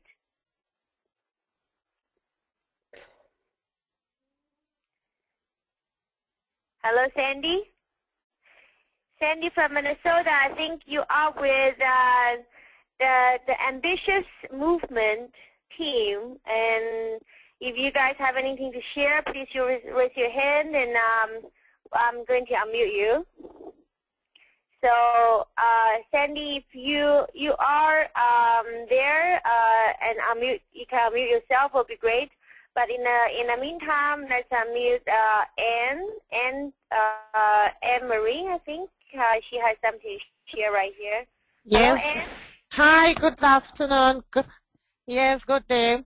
This is Anne from Dominica. I've just called to thank the trainers for this excellent training that was going on. I was unable to follow quite certain parts of it, but from what I have learned, I know I must always have a plan and try to keep to the plan. I may go away from the plan for some time because of one thing or another, but I know to stay, to try to follow my plan.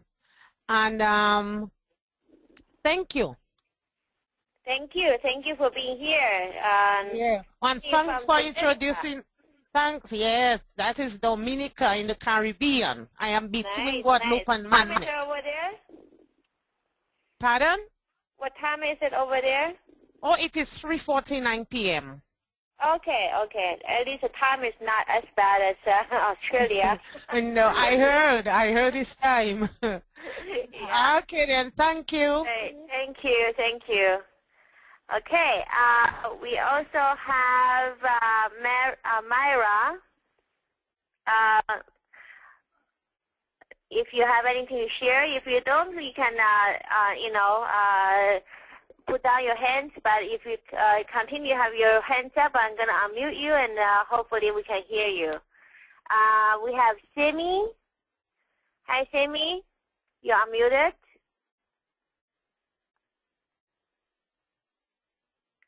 Hello, Simi. Okay. Some of you may not have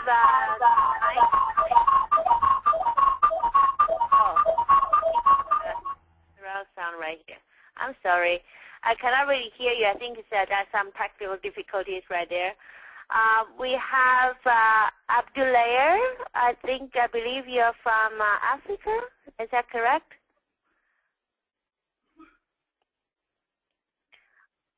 Okay. Sammy saying, I'm here. Yes, Sammy, I'd like to hear from you, but somehow I cannot really hear you. And let me unmute you again, and if you'd like to share some words. Hello? Hello? Hi. Hi, Sammy. How are you? Now I can hear you. Hello? Hi. Can you hear me, though? Hi, everyone.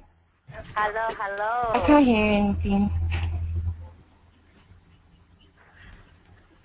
So if you cannot hear, probably you need to adjust your mic or speaker. I don't know, because we can hear you well.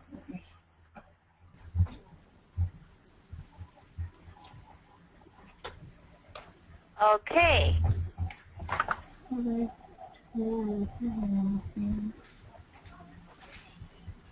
Okay, well, if you have anything to share, by all means, the mic is still yours. And I mean, while they are on the break, and we'd like to hear from you and what's your feedback about the boot camp, what's your take on, for the exercise that they shared. Have you doing the exercise that the speaker was asking for? Participating is one of the key here, and you need to be fully participate, and in order for you to really implement everything that that you learn. You can attend as many webinars or seminars as possible. But if you don't implement it, you don't take action on what you have learned, then you just waste your time.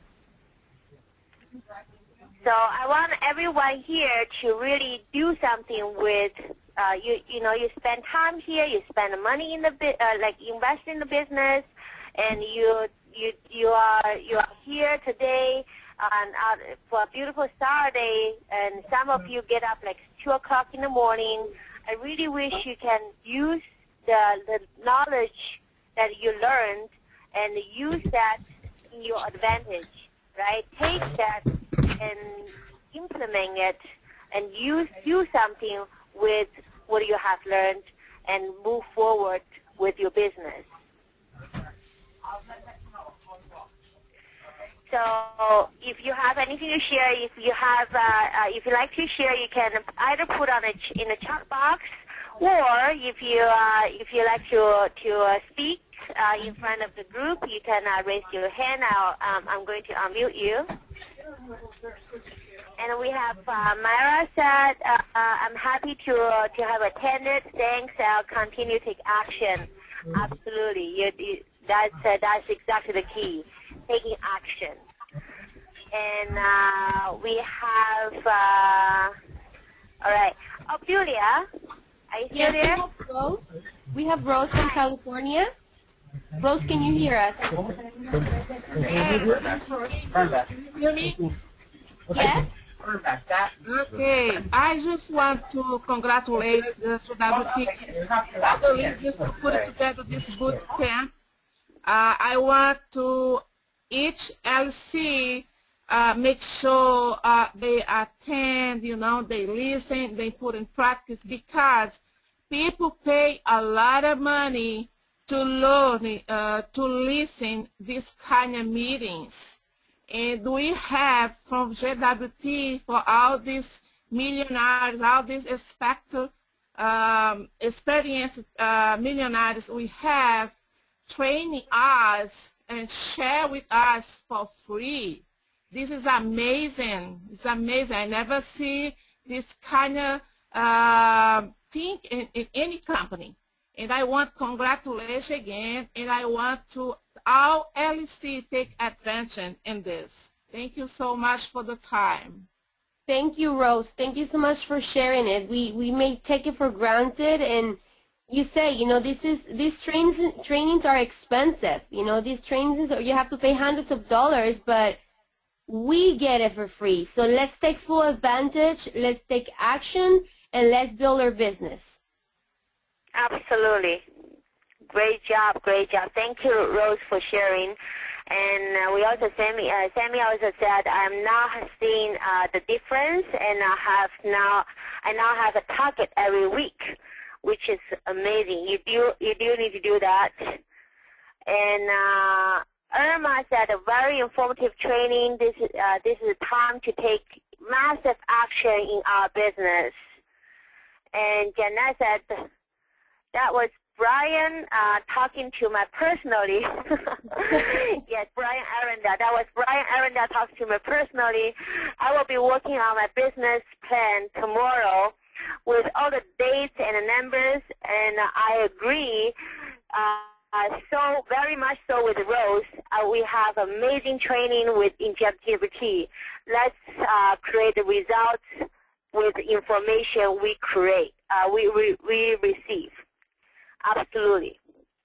We also have Irma saying, very informative training. This is the time to take, oh, this, I think you just read this one. Yes, absolutely. Well, I think we should also take about 5 minutes to grab our coffee and things, and I'll be back in 5 minutes. In the meantime, let's you know, if you need to continue to write down your business plan, your strategy, or anything, by all means, please do that, and I'll see you back in a few minutes.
Excellent.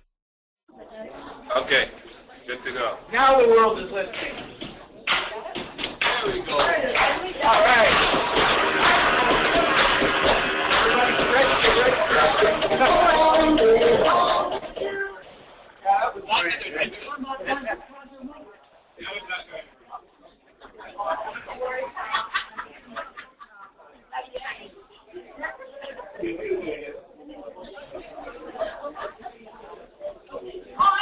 All right, good evening, good afternoon, good morning, wherever you happen to be in the world. We're going to sit down. No matter where you are in the world, it's time to sit down. Take out a pen and a piece of paper.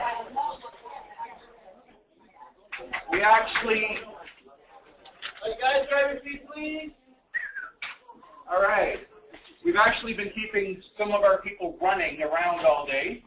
If they happen to speak Chinese and they're a leader, they had to run across the hall. So we're lucky enough at this moment to have our National Ambassador, Renee Liao, coming back to see us again to talk to us a little bit about approach and how to get your clients and your potential person going. Lior, come on up and, oh, sorry, Renee. For anybody who hasn't been up here so long. Lior. I'll make it work it. Thank you so much, Bob. Thank you, Lior. Hey, Bob. Renee, you're looking good. Right? Actually, I prefer Ramin next time. You're going to call me Jogger. So actually, the agent team doesn't know the difference between Renee and Ramin. So I think Ramin. So I'm like, hi. Okay, so where's the phone? Is that the phone there? Is it still? Oh, okay. Yes. Yes. Okay, the phone's okay? Okay, it's half charged. Can you guys hear me okay? On the phone? Computer? Okay. Well, we're going to go anyway. So approaches. So if you notice our training program today, right, what were the first few sections? You already forgot already? Whoa! 8 categories, right, to know what kind of person you are. Then it was the forensic economics, why you need a business, right? Then it was the tripod of belief that we both trade, right? This is why taking notes is important. After the first hour, 80%, it's gone, right? Okay, so we're doing this for a reason, because unless you have your beliefs strong and you know why you're doing this business, the approach is key, but you won't even get there because you're not even doing the things to do the approach, right? Once you have your why in place, that should make you cry, right? And you have your beliefs strong, then this is just natural because you want to help others, okay? So I had a tough time, to be honest with you, when I was doing approaches, because for me, being a programmer, my best friend was my keyboard. So if you're not a programmer, you probably don't get that joke. I got like one person laughing at that one, right? So yeah, so as a programmer, what we do is we talk to the computer every day. And we literally talk to the computer, like, what the heck is wrong with you? Yeah. And so that we might even abuse our keyboard friend, right? So, yeah. I see you, man. Okay, so I'm going to keep looking at this guy today. So anyways, so for me, I had to learn how to do approaches because I was bad at approaching anything.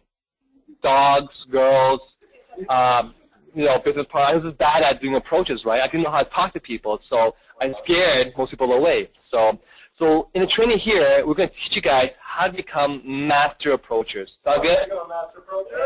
Yeah. And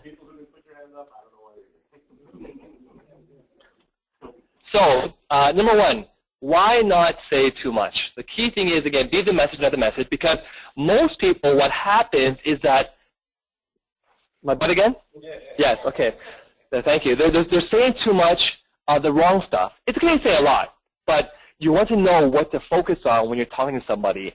If you're the kind of person that starts talking a lot about the business, like the compensation plan and the binary system, and I can sponsor you, you make me money kind of thing, wow, you're going to screw it up back, okay? So the key is to say the right things, and the whole purpose of this is to invite someone to see what you're doing. Right there with that invite. Okay, not sell, not grab, not pull, not lure with hijack. You're not hijacking someone. You're inviting, okay? Okay. So, because the more information you give someone now, what happens is the less they think they need to know later on. So the key is to try to have this effect where you're kind of pulling someone towards you. You know what I'm trying to say? You're kind of like giving them a little bit of information and become a bit closer, right? What some of you guys do is you keep talking, and you're trying to pull them closer, but the process is getting further and further away. You got to know when to zip the lips, okay? All right? Don't rush it, okay? It's not a rushing game here. So the whole point is have a nice conversation. Yeah, right? And some people have this weird mindset where we have to fix it right now. If this isn't going to fix, you're not going to have a good time doing approaches. It's your mindset. It's your mindset in the selling mindset. Okay? If you're thinking, oh, look at that guy over there in the suit. I see a 3099 on his forehead. Diamond package. Right? Okay? So if you view him, oh, this guy, he's going to give you a lot of money.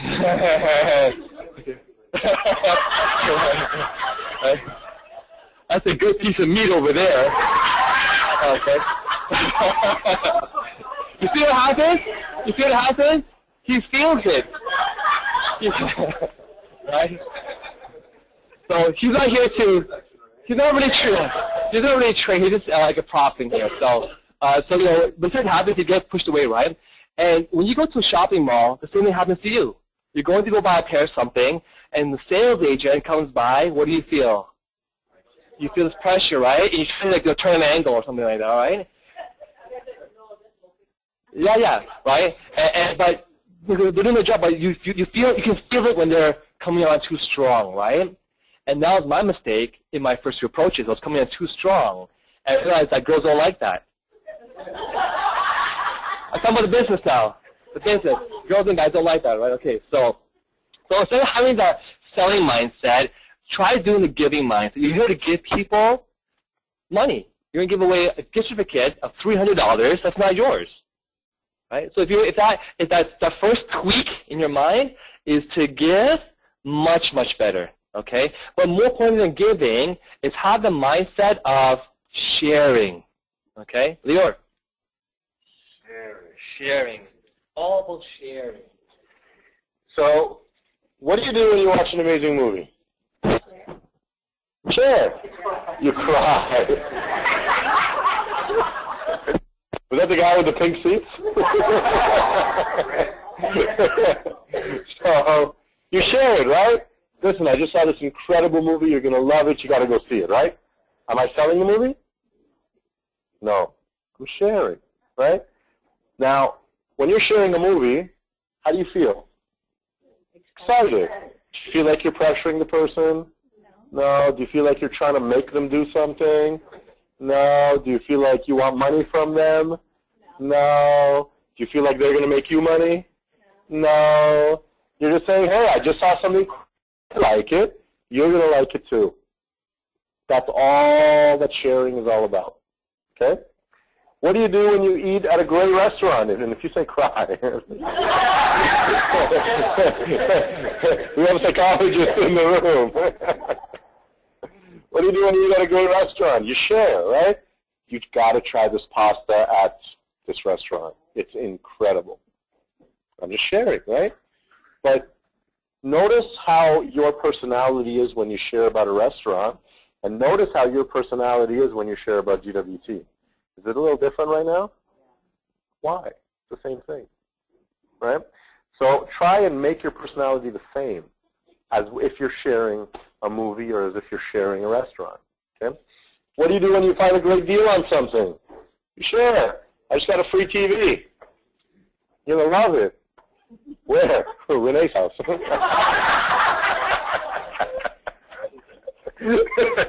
You share. So share GWT.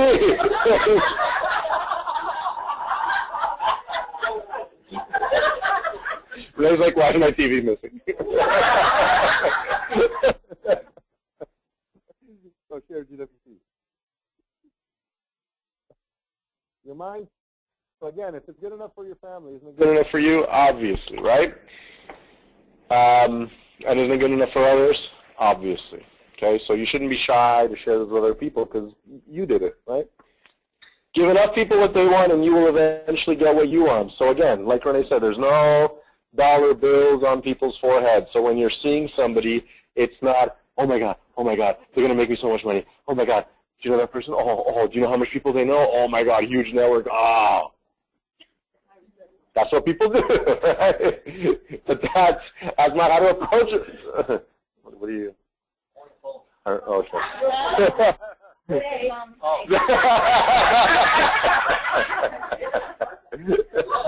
He did do it on purpose, but it was like this.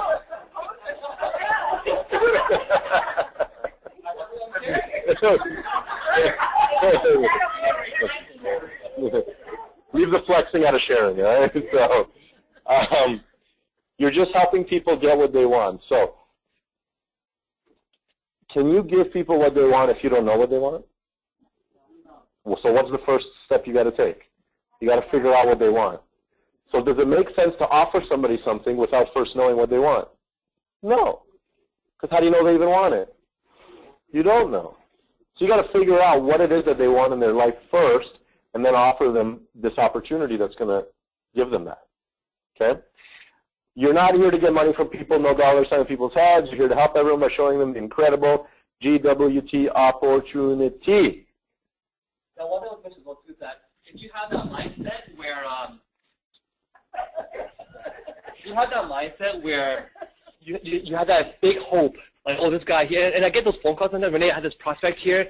He's amazing. He has, a huge network. He's got money, and you put all this hope into this one prospect. What happens when they say no to you?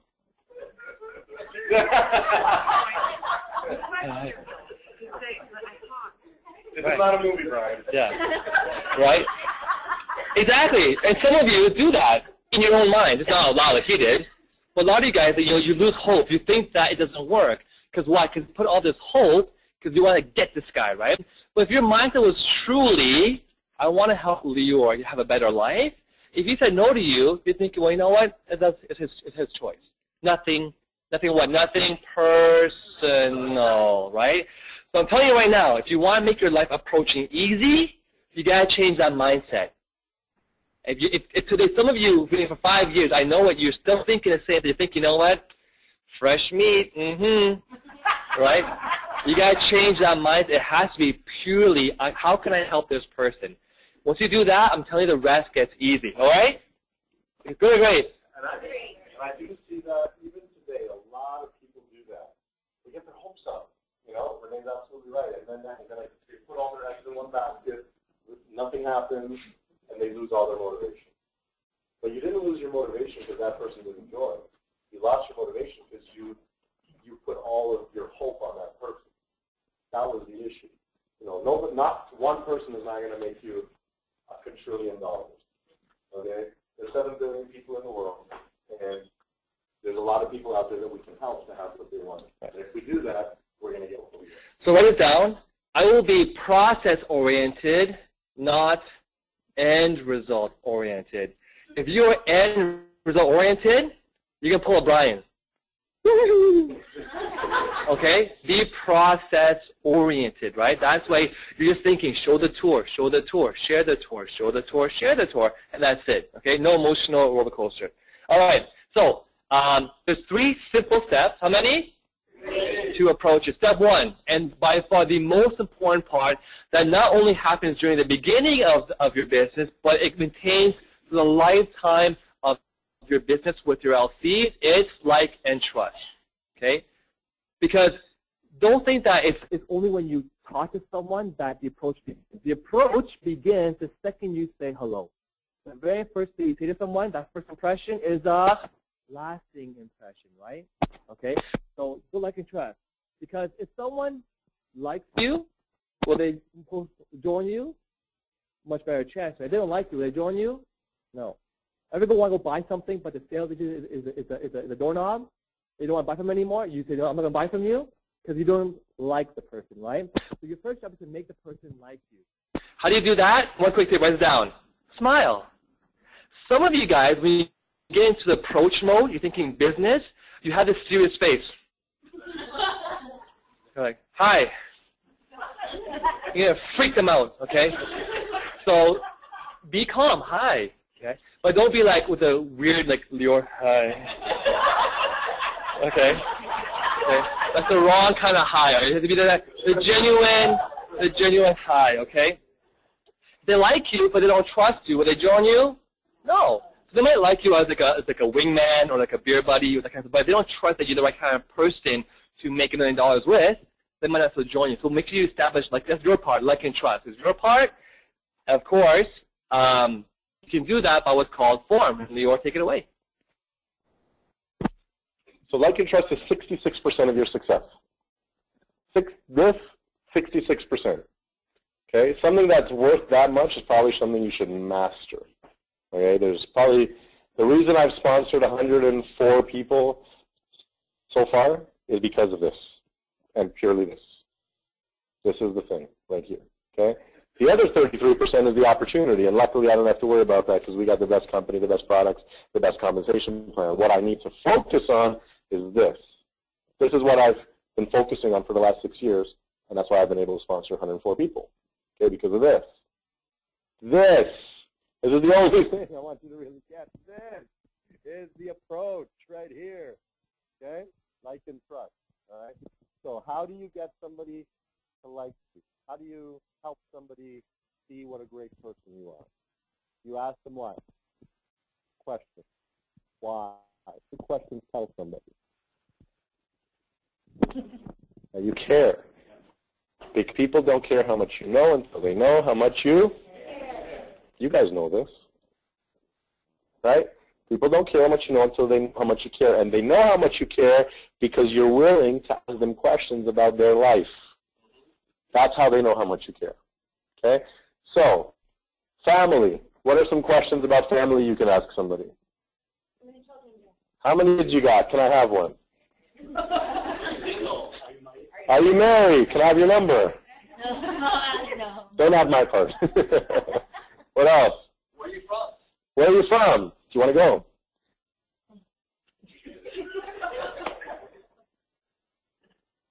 That's it? Well, we're talking about family, right? Family. Do you have family overseas? Right? Do you have family here? Right? How many siblings do you have? My favorite question regarding family is, do you get to spend enough time with your family? 95% of the time the answer is going to be no. Occupation. What are some great questions? What do you do? Do you like what you do? How long have you been doing about it? What don't you like about it? What do you like about it? What's that? Oh, you must be a millionaire. How long have you been doing it, right? But my favorite question is, do you love what you do? Because 95% of the time the answer is going to be no. Who do you love they do for a job? Only because we're part of the company. Recreation. What can you ask people about recreation? Do you play sports like badminton? You like to travel. You like to race cars. What do you do for fun? What do you do for fun? Okay. Hobbies. Now, most people love traveling, right? So my favorite question is, do you get to travel enough? And the answer to that question would be? No. Yeah. Money. Well, what can you ask people about money? So she said, how much do you make? Hi, nice to meet you. My name is Lior. How much money do you make? What's that? Okay. So if you go to Asia, make sure you're making money. Okay? What other question about money? Or how could you say that in a different way, maybe? Yes. Are you broke, basically, right? Yeah. Are you making the kind of money that you'd like to be, right? That's a little bit more soft. Are you financially where you want to be? Are you financially where you want to be? Yes. Do you keep your career options open? You should be writing this stuff down. Write it down. Are you open for another opportunity? Yeah? Are you looking for an additional stream of income? Guys like that one? Are you 100% satisfied where you are right now in your life? And the majority of people that are going to say? No. Got another one? You're good?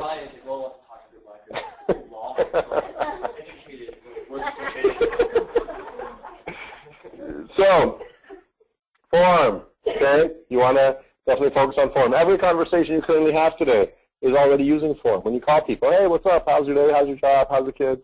You already do that anyway. The problem is you don't do it with people who you don't know.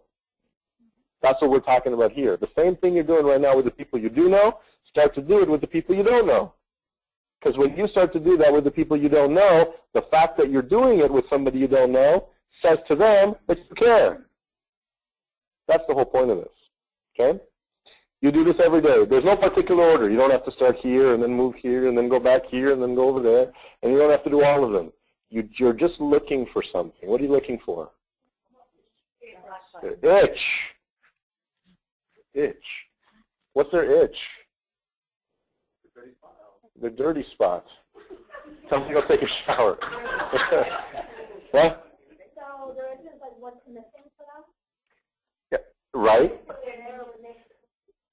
Which is their want or their need. What do they want and what do they need? That's their itch. Okay? I want this. I want more money. I want more money. It's like when you need something, it's like it's itching, right? You need it. You want it. That's what you're trying to find by asking them questions, right? So if you're asking them about their job and you say, do you love what you do? And they say no, that's their itch. Okay? That's their itch. If you're talking to them about family and you ask them, do you get to spend enough time with your family? And they say no, that's their itch. They want to spend more time with their family. They want a job that they love. They want to travel more. They want to make more money. Those are itches. Those are wants and needs. Okay? Now once you find their itch, what are you going to do? Scratch it. So in other words, what you're going to do is you're going to talk about that itch. Okay, you're going to talk about it. So if they say they don't love what they do, oh, that sucks. You know, how is that for you? You know, is there anything else you'd rather be doing? Like, how long have you been doing that? Like, you shouldn't be doing that, right? You got to make them realize that the way that they're currently living is not acceptable. Is it acceptable that you live your whole life not doing what you love to do? Is it acceptable that you don't get to spend enough time with your family? Is it acceptable you don't get to travel as much as you want to? That's why you guys are in this room, right? Because to you it's unacceptable. But to your prospect right now, it is acceptable. So you got to make them realize it's not acceptable because one day they're going to die. So you might as well live a great life, right? So that's what we're trying to do. We're trying to make people realize life is urgent and you got to start taking action towards what you want. Because life can be over any day now, right? Yeah, I was really bad when it came to doing this kind of conversation. So I learned this trick from a trainer one time, and basically, to get more conversation going with a person, just repeat after them. So they say, you know, yeah, I don't like my job. You say, oh, you don't like your job? And you open your eyes. And you wait. I say, yeah, you know, my manager is really, really bad guy. Your manager is a really bad guy? And then you wait. And then they'll keep giving you more. Yeah, you know, I mean, last week at my office here, he was pushing me overtime. You have overtime? But you have to have that, like, innocent big eye look, like, right? Like, you want more information, and they'll keep giving you, right? That's all I did, though. But the key is to really wait.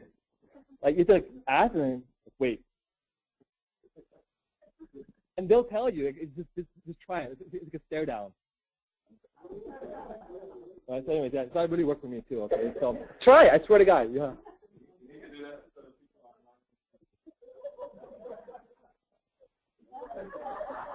Okay. There's a fine line between innocence and treason. Yeah.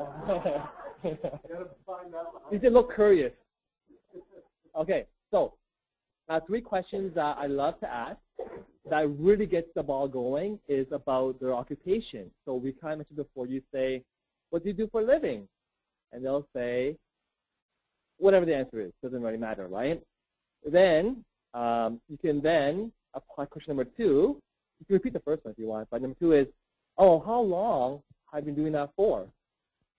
They'll say 1 month, 10 years, 50 years, 20 years. Doesn't know what the answer is, right? Question 3 is the money question. Question 3 is where you say, oh, you must love what you're doing.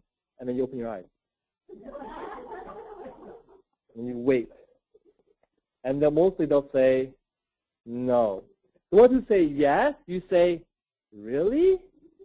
And then most of them will actually change their answer. And they're not really. Right? So, but then you know that they don't love their job. Then what's the next question?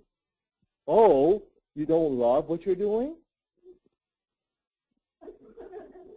And they'll tell you more, right? So you just keep waiting for more information, right? Does that make sense, guys? Can you guys do that? Do it to me. Okay. You don't love what you're doing?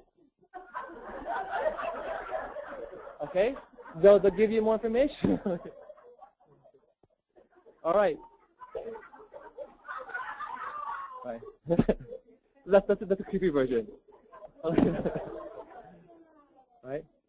So really, I mean, a lot of you, you're out there trying to share and have fun. It's a really fun business, right? But some of you guys take it too seriously. You get to know, like, you're cool, Brian. Okay? So it's all about having a conversation. Really, the goal is to meet new friends, right? If your goal out there in approaching is to meet new friends and get to know them, ask questions, that's really what approach is all about, okay? So go out there, meet as many friends as possible. When you ask the question, try to listen. A lot of you guys, what's going wrong in your approach is they tell you one thing, then you launch on tiger mode. Like they say to you, I want my job. You need this business right now because it's going to change your life forever. You pounce on them, right? And it's like, what the heck has happened? Like, they feel the territory invaded. Okay, warning bell, right? Don't go in tiger mode. Okay, just yeah. So ask questions, you listen, right? Let them talk. Okay, because we all have 2 ears, 1 mouth. Okay. Yeah. I find sometimes Heidi has also 2 ears, 1 mouth. Yeah, Heidi always listens to me. Yeah. And the truth. Yeah. Because people don't talk enough about themselves. Believe me, I bet you all of you guys in the room today, most of the time in your Monday to Friday day life, when you wake up, when you go to bed, that whole day you're probably experiencing other people's complaints. Agree? Most of you guys go to work and your coworkers nagging, your parents are nagging, your husband's nagging, babies, everyone's nagging, right? But you guys need to talk about yourself. If you give your prospect a chance to talk about their own deep stuff, they will instantly like you. Okay, so moving on here, another really cool tip. Before we get to here, actually, I didn't put it here. Hey, Renee. Huh? Sorry, we cannot really hear you. Renee, would you speak louder? I'm yelling into the phone already, Sherry. I'm not sure how I can. That's good. That's good. Thank you. Oh, that's good? Okay. So one really simple tip that will make everyone smile back at you, try this when you leave today, is give a compliment. Trust me, the best way to lead an approach to someone is give a compliment. Okay? Therefore, I love your watch. You see, she instantly laughs, right? Okay? So, I love your shoes. Okay. I love your hair. Okay? So rule of thumb, don't give compliments on body parts. Try that. Doesn't work. Yeah. Like, hey girl, you got some nice. Okay. It has to be like, you know what? Okay. Focus. Okay. For example, right? You could say, you know what? You've always been someone that has been so successful in what you do, right? You're making them feel good, right? I mean, you've always been so smart. You're one of the smartest people that I know. Write this down. Write it down, right? Great pictures here, right? there's a way to compliment your prospect, right? It could be about what? A compliment could be for what they're wearing, right? I love your earrings, I love your watch, I love your your timepiece. Or it could be about their ability to be social. You're such an outgoing person. Your customer service was amazing. You're such a smart person. You're very intellectual, right? Because how can you lead that into the business? You're so smart, I could use your opinion of what I'm doing right now, right? You're such a great social person, I could really work together with you on a project, right? So giving compliments is the #1 thing you have to do in all of your approaches. Trust me, you'll instantly make that person like you. How many times do you talk to somebody negative? Anybody ever talk to a skeptical or negative person? Who would like to know the best way to approach a skeptical or negative person? Anybody? All right. Sarah, you're so smart, and I know that nothing gets past you.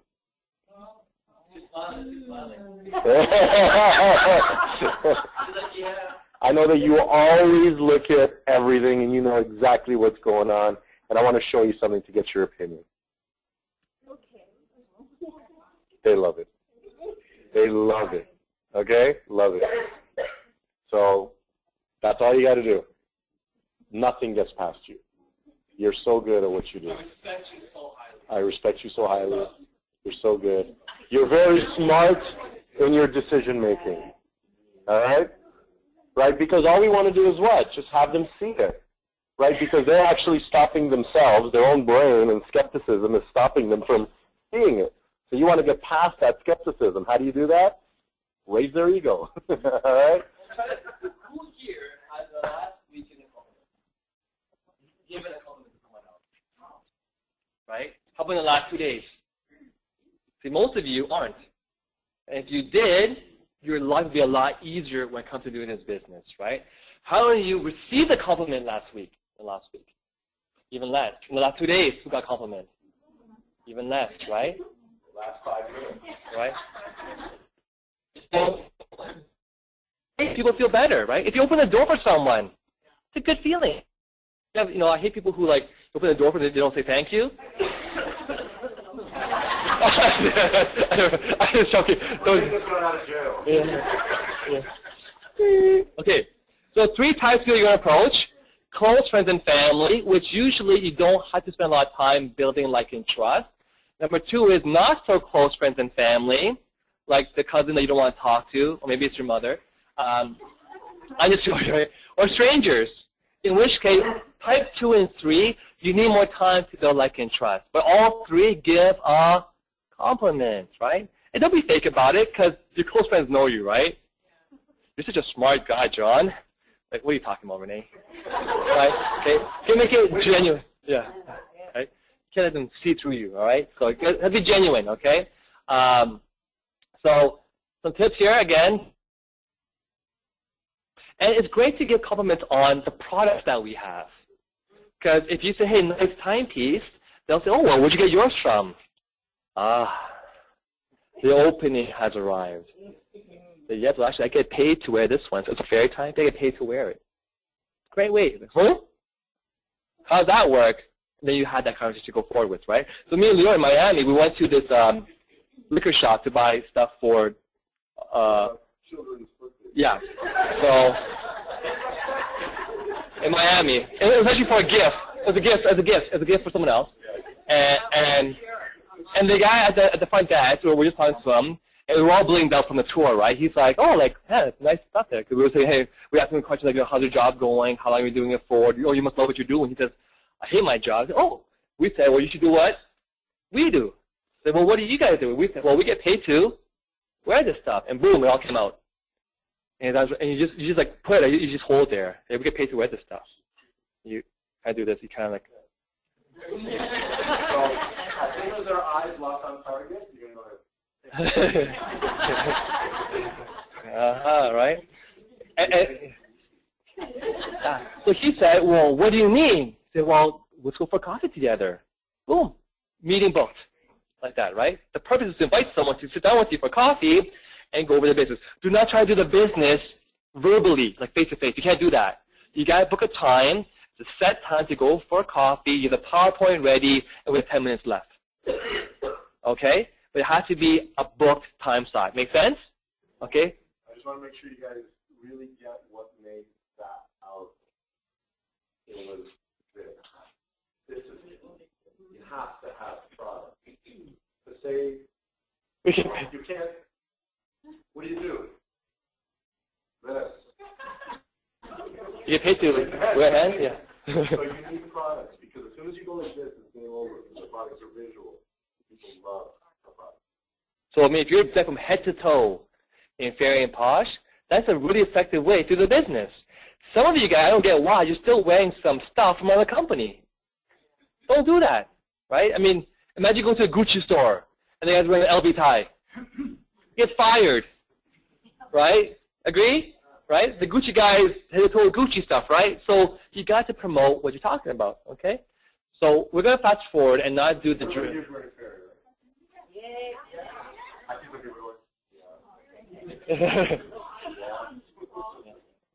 You have a wedding ring? You know what? Take it off. It's okay. It's for business, right? Take it off. Yeah. Put it on when you go home. Okay? Okay. I do myself. I'm not joking. I don't wear my wedding ring. I have like a $3,000 wedding band. I don't wear it though because it doesn't promote my business. Right? I bought it before. So the shorter the my wife bought it for me actually. But okay, so the shorter the approach, the better it is. The most easiest way to invite some of the toughest people you're going to approach is asking for an opinion or favor, right? So when Monica approached me, quick story here, I was the most against jewelry person. I was like, I don't wear jewelry. No, thank you. Because the main mindset for some people is if they don't wear it, they don't use it, they can't do the business, which is wrong, right? In business, you do what the people want. You sell what the market wants, right? I might love golf, but selling golf stuff might not make me a lot of money. It's very tough. But this, everyone likes to wear bling stuff. Everyone likes to look good. Everyone likes to buy nice things, right? So when she finally approached me, though, she asked me the first was the wrong way. She said, Renee, I want to show you a business in jewelry. I said, no, thank you. She got smart. She said, well, actually, Renee, you're my brother. You've always cared about me. I love you, Renee. Can you do me a favor and come out as, you're so smart and compliant. I'm like, yeah, that's me. Can you come out and give me your opinion and help me break this down? I said, okay. And when I went there, I saw a class like, dang it, it's really good. I joined, right? But she used which approach? The favor approach, the helping approach, right? Okay? So, yeah, that is true, yeah. And then again, with Sherry and Tammy, 7 days I called them. They wouldn't come out. You know what I did though? I bribed them. I said, no, I'm going to buy you dinner and a bubble tea. She came out.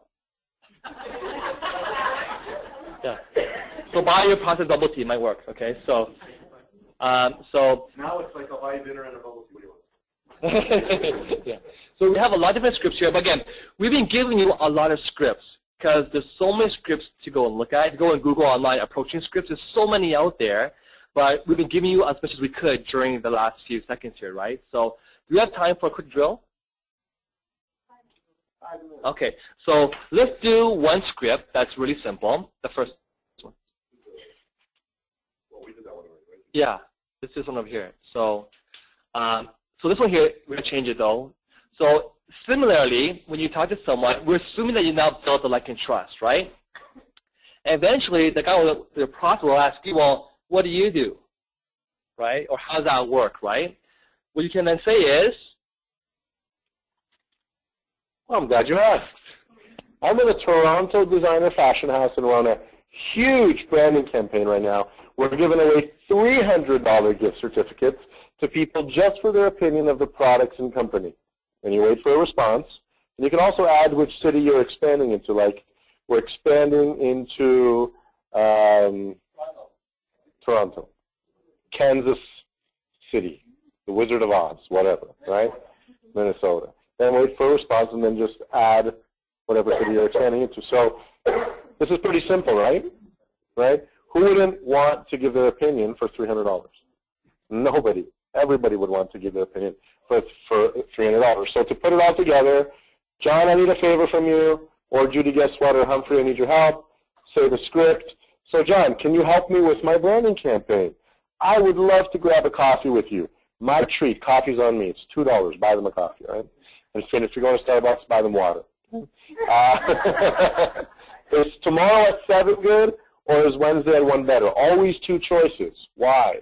Because if you offer somebody chocolate or vanilla, they're going to say, I'll take chocolate, right? But if you say, you want chocolate ice cream? No, no, no, I don't want it. If you give them two options, they'll choose one. People like choosing, okay? So give them two options and they'll choose one, all right? So quickly turn to the person next to you, say the script, switch, other person goes, go.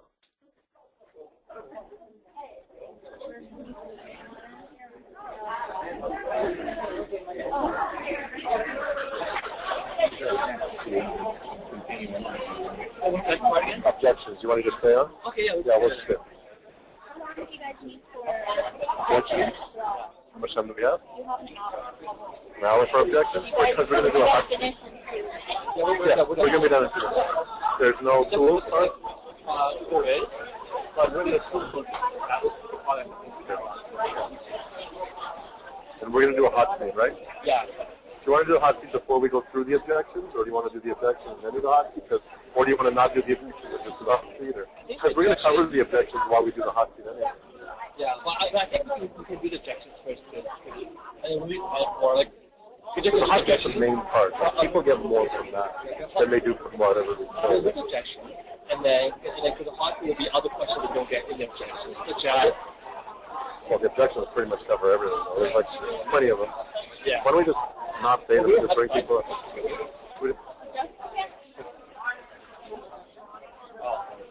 Oh, it's probably objection.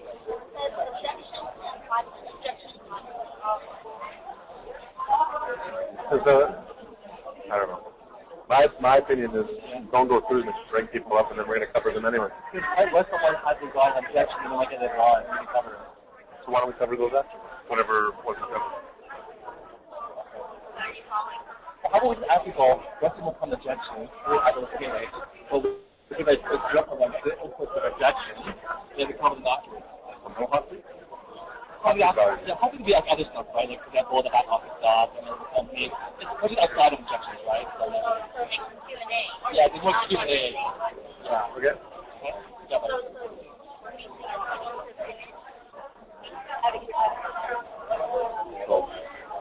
Before 50. Yeah. Why they have the room master? Yeah, they have both rooms to set up the dinner. Okay. Do you want to have somebody take care of that while we're presenting? What's that? In the corner.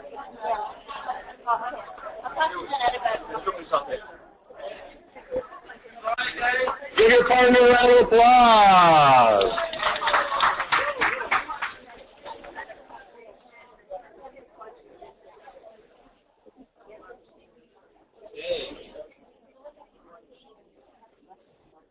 All right, so how's that?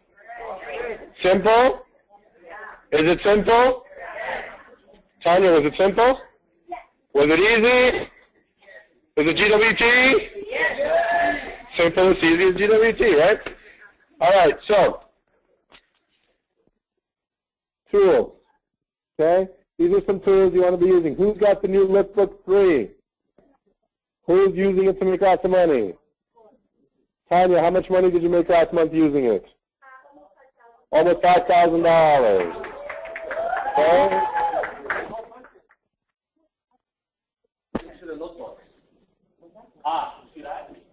Who attaches the price list into the lookbook? Where do you get the price list? In your back office.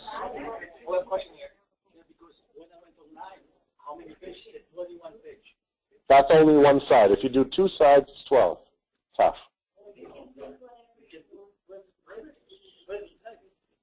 Tanya, how many pages is yours? Okay. Because how important is it that you attach your price list? Very important. It's very important. Because having a price list lookbook is like going through, it's like the window shopping, right? I've actually had people at the industry where I didn't first realize it was some sort of price list, and they're like, things there, but honestly, yeah, because there's no next step, right? There's no next step. So if you ever give a lookbook without price list, you're wasting the lookbook. I'll tell you straight up. I've done it so many times, right?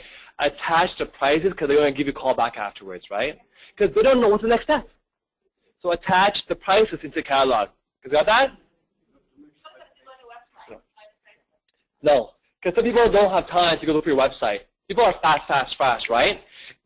You can't expect someone to go through your catalog and want to go online, right? But if the price is already there, imagine like you get a flyer in the mail, like this week's specials, Best Buy flyer, no prices. You're like, screw this, right? You know, you got to throw it away, right? Don't waste your lookbooks, okay? Makes sense? All right? So lookbook is a great tool to have, but the best tool to have is what's already on your body, the products. So you have to have products, okay? More stuff here. The videos you can share. It's only if someone really wants more information, you can maybe use those videos later on. But I don't usually use them very often. Do you use the videos very often? More during the tour, right? So the fashion video, the timepiece video, the mag packs are great too. But definitely wear the bling. Most important. Yeah. Bling like a king or a queen. One person in Orlando who approached me and said, nice watch, ended up in teams in South America, Jamaica, London, all over the world, and thousands of dollars. Because one person said, nice watch. That's why this is the most important.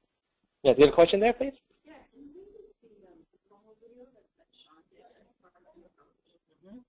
You know, you can use whatever you want for the approach. It's whatever works in the end, right? So I always say if it's working, don't stop it. If it's not working, you got to tailor what you're doing then. You know what I mean? So usually if I'm doing, for me personally, when I do my approaches, it's usually face-to-face.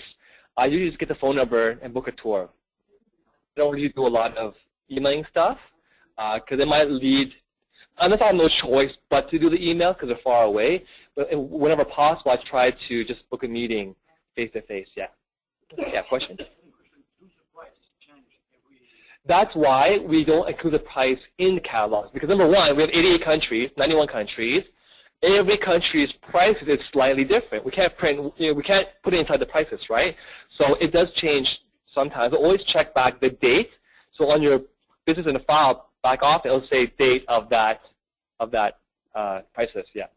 Somebody called and the catalog 6 months on the record, and with the price, the price I'm interested by this. Yeah. It's $600, but now $700. Oh, it won't change that drastically. Okay. Yeah, it won't ever be like $100 more. It was like 10 years ago. Yeah, but usually it won't even change that much. I'd say, yeah. So, but yeah, you know, in the end, you got good use. So they contacted you. That was the purpose of that catalog, right? So you can just work your way after that. So the last thing I want to cover here, though, is sometimes you get what's called an approaching objection, which is where they keep asking you for more information. Ever had that happen to you before? You want to know more and more. Can you tell me more? Tell me more, right? What you have to do is this. Really have to get good at this, right? Bite your tongue to bleed, not literally, just figuratively speaking. Blisters in their tongue. Who bit their tongue off? Okay. So what you want to do here, the best way to get out of what's called the approaching objection, where they want more information, is you do this. You give, and you do this all the time when you're kids, you give an excuse. Make a reason why you can't talk right now, right? Oh, darn it, my son just puked on my carpet. Or, you know, oh, you know, my boss is coming. Or, you know, I'm at work, I can't talk right now. I'm leaving the house right now. Say something, and then you finish off by saying, are you good for next Monday's coffee? You reconfirm the appointment. So once you ask them for next Monday or Wednesday, better for you, they'll say, oh, no, can I have more information? They'll, I can't talk right now. I'm really busy, but why don't we just go for coffee on Monday at 7? Make sense? Right? Try not to explain so much, okay? And that's it for the approaching. Now, the next part here, we're going to move right on here because we're tight on time and we want to catch up and give you a long training here, is objections. So, okay. Oh, here it is. Yeah. So right now, let's write down here. We want to ask you guys, what are the most common objections you get? It could be during the approach. It could be during the tour, post-tour. And we're going to help you guys how to respond to these objections, right? So go ahead and say one at a time. So you had one? Yeah, so I guess I don't have the money. I don't have the money anymore. You loser. Don't do that. Kill life insurance. Yeah, no money. No time. No money, no time. Yes, question back there. Oh, yeah, another one? Is it no marketing? Is it MLM? Is it pyramid scheme? Is it Leo Scaler? Okay, yeah, sorry. I'll get back to you. Yeah, okay, I'll get back to you. Okay. I don't want to sell. Neither do I. I don't wear jewelry. I don't wear that bling jewelry stuff. Can you guys slow down here? I've lost? I've lost too many times in other companies. Like, Right. I've failed too many times in other companies. Right. Great. I failed too many times. I've lost too many friends. I burned my list. My friends hate me. Yep. Too expensive. My mother, Aunt Sally, tried it. My mother tried this thing, and we had a garage full of stuff. Okay, yeah? I don't think my friends can afford it. My friends can't afford it. How do you know? Okay, yeah. My spouse won't let me do it. Are you telling me your spouse owns you? Don't say that. Don't say that. We said it the proper way to respond to the decision. I don't know anyone. I want to make a lot of money, but I don't want to work for it. Well, that's not for me. That's not for me. Yeah, some people just talk about it. Yeah. What is it that's not for Renee? you? Yes, hi. Hello? Ni hao. This is Abdulia. Can we have also the global participate? The global participant, oh, I'm sorry, yes, the global may also participate in sharing their objections. So, You can't read my writing, don't worry, I can't keep it. so what else do we have here? We have, Not yet, okay. so maybe if you continue for one more minute and then we can give you a minute. Okay. So, yeah, so before we get into answering these objections, we want to teach you is some techniques first. Make sense? Techniques first, then we're going to teach you what to say. So, some techniques here. Ignore the screen. Focus on me. Hello. Okay. Okay. Distracted easily? Yes, I can see that. Okay. See, now you're still looking at me no matter what. So focus on me. Okay. So there's some techniques here, right? One of the most common techniques is what we call feel, felt, found. Works like a charm. Okay? Feel, felt, and found. That's, yeah, sorry.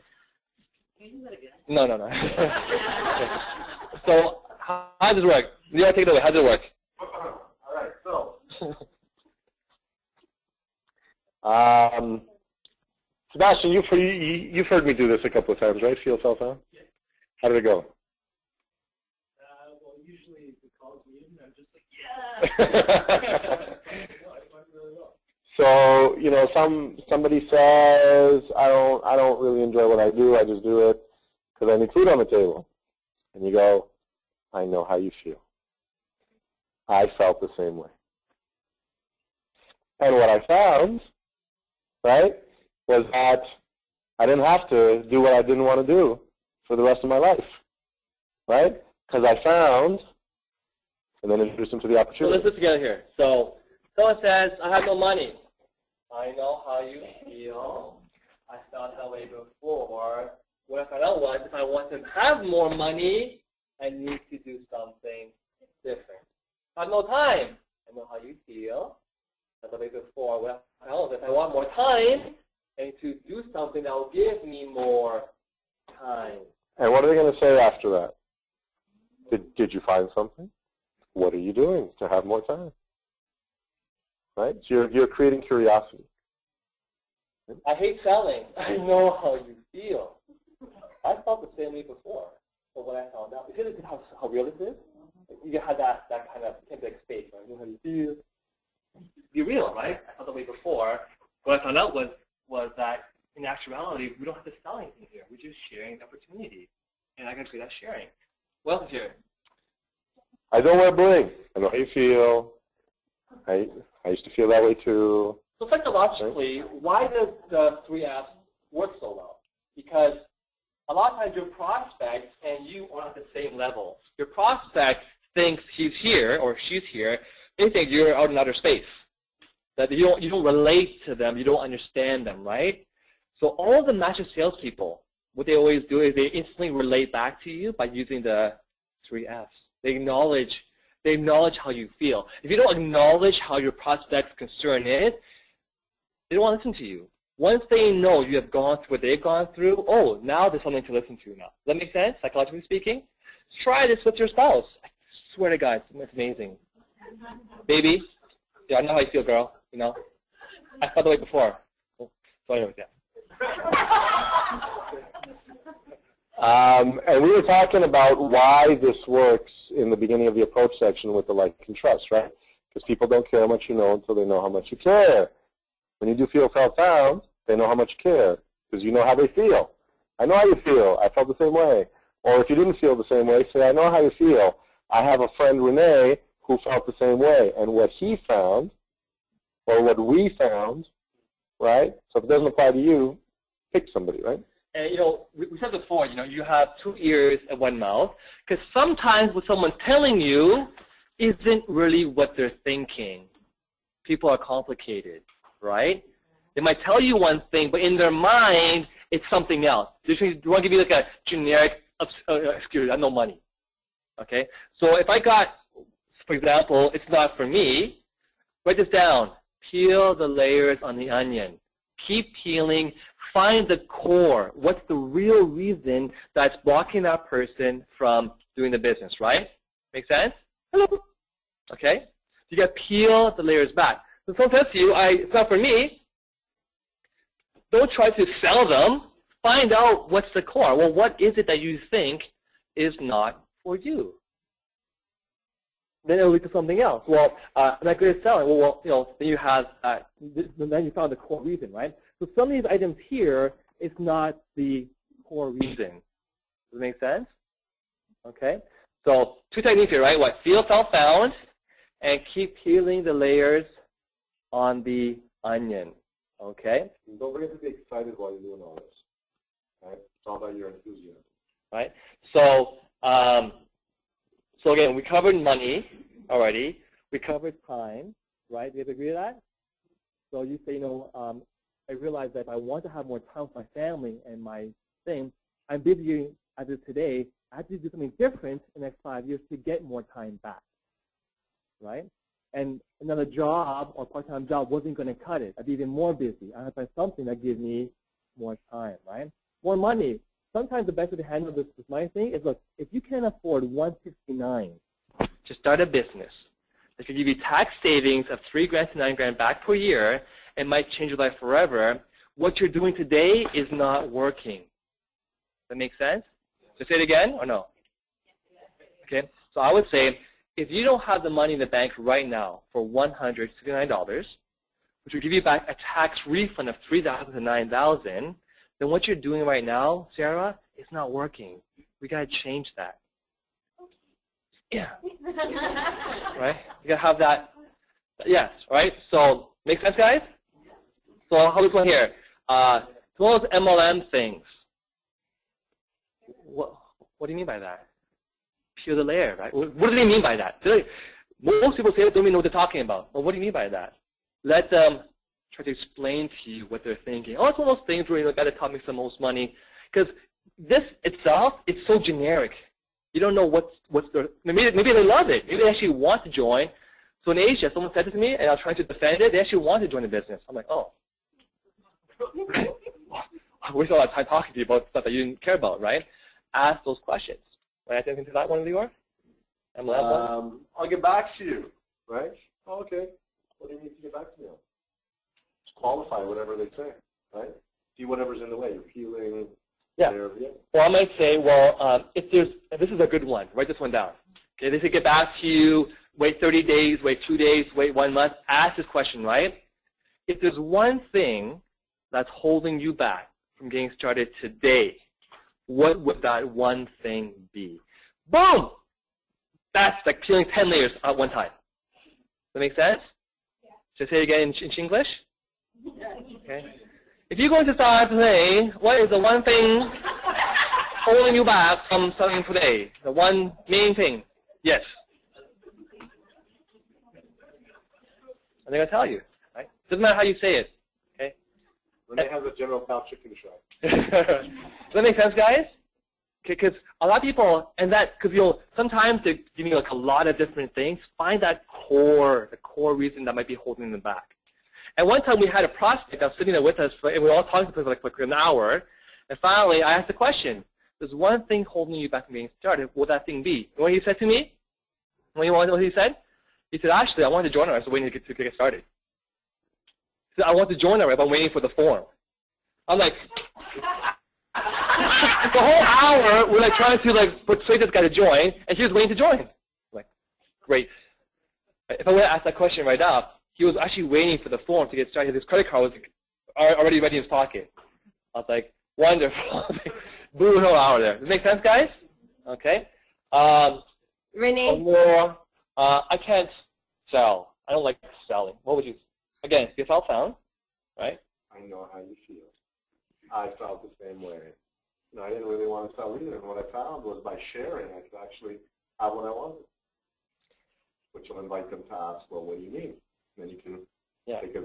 I love to apply the tax savings with that one, where you say, well, for me, all I did to get to this level was just to share, to help other people save on taxes.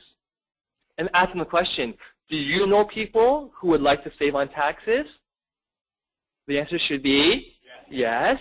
And I say, well, why aren't you sharing with them? Oh. Does that make sense, guys? Write it down, right? Because if you can get your prospect's mindset to be realizing that, wow, they're not sharing with other people how to save on taxes. What are you so greedy for? So my job to that prospect is to make them realize they're not doing the world a favor by not sharing this opportunity. They're not being cool. Like, if I ask the person, if you found a way, write this down, if you found a way to save on taxes, why wouldn't you share it with your friends? Why wouldn't you share it with your families? Seriously, let me answer that question. All of you guys here, if you found a way to get back $3 grand to taxes, which we do every single 2-week tax training, why haven't you guys talked to all your friends and family? Because some of you have never approached some of your friends, some of your family, right? Even your parents. They have income. They're paying taxes, yes? Why won't you share with them how to save on taxes? So it's not about selling. It's about sharing. But turn it around. Turn the objection around and make them realize that they're being greedy by not sharing. And once you can get that mind shift in the prospect's mindset, they start approaching like good, like crazy. Make sense, guys? Yes. Yeah, okay. So this one here, don't wear bling. How would you get handle that one? You would say, yeah. What I found out was, what would you say? What I found out was, I didn't get paid to wear one. is that in business, I realized that it's what people want, and most people in the world actually wear jewelry.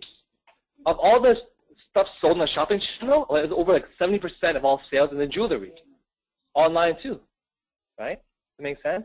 So, and you can give examples. Actually, no, this is called Renee, because he used to never wear bling, right? But the main thing is to have your prospects mindset realize in business, it's not about what you want, it's what the market wants.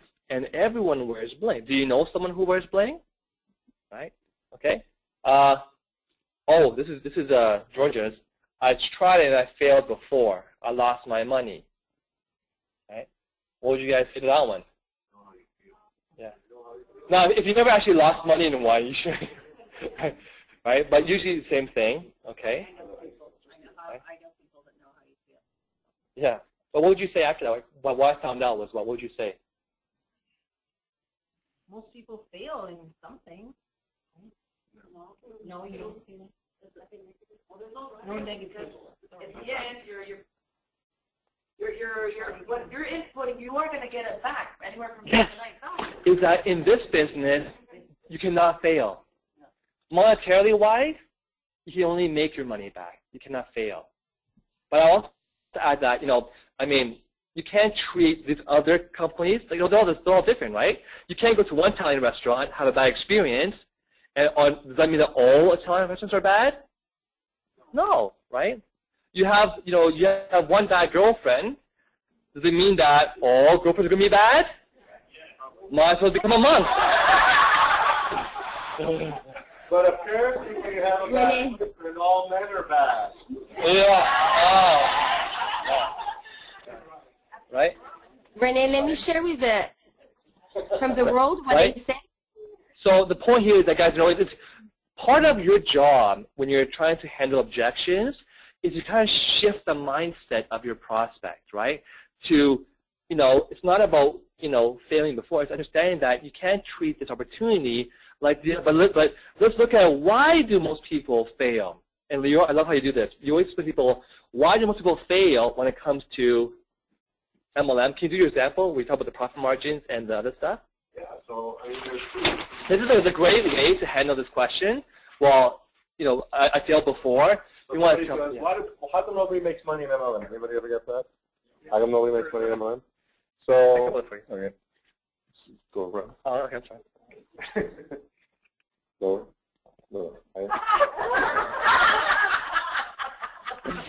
So, how come nobody makes money in MLM?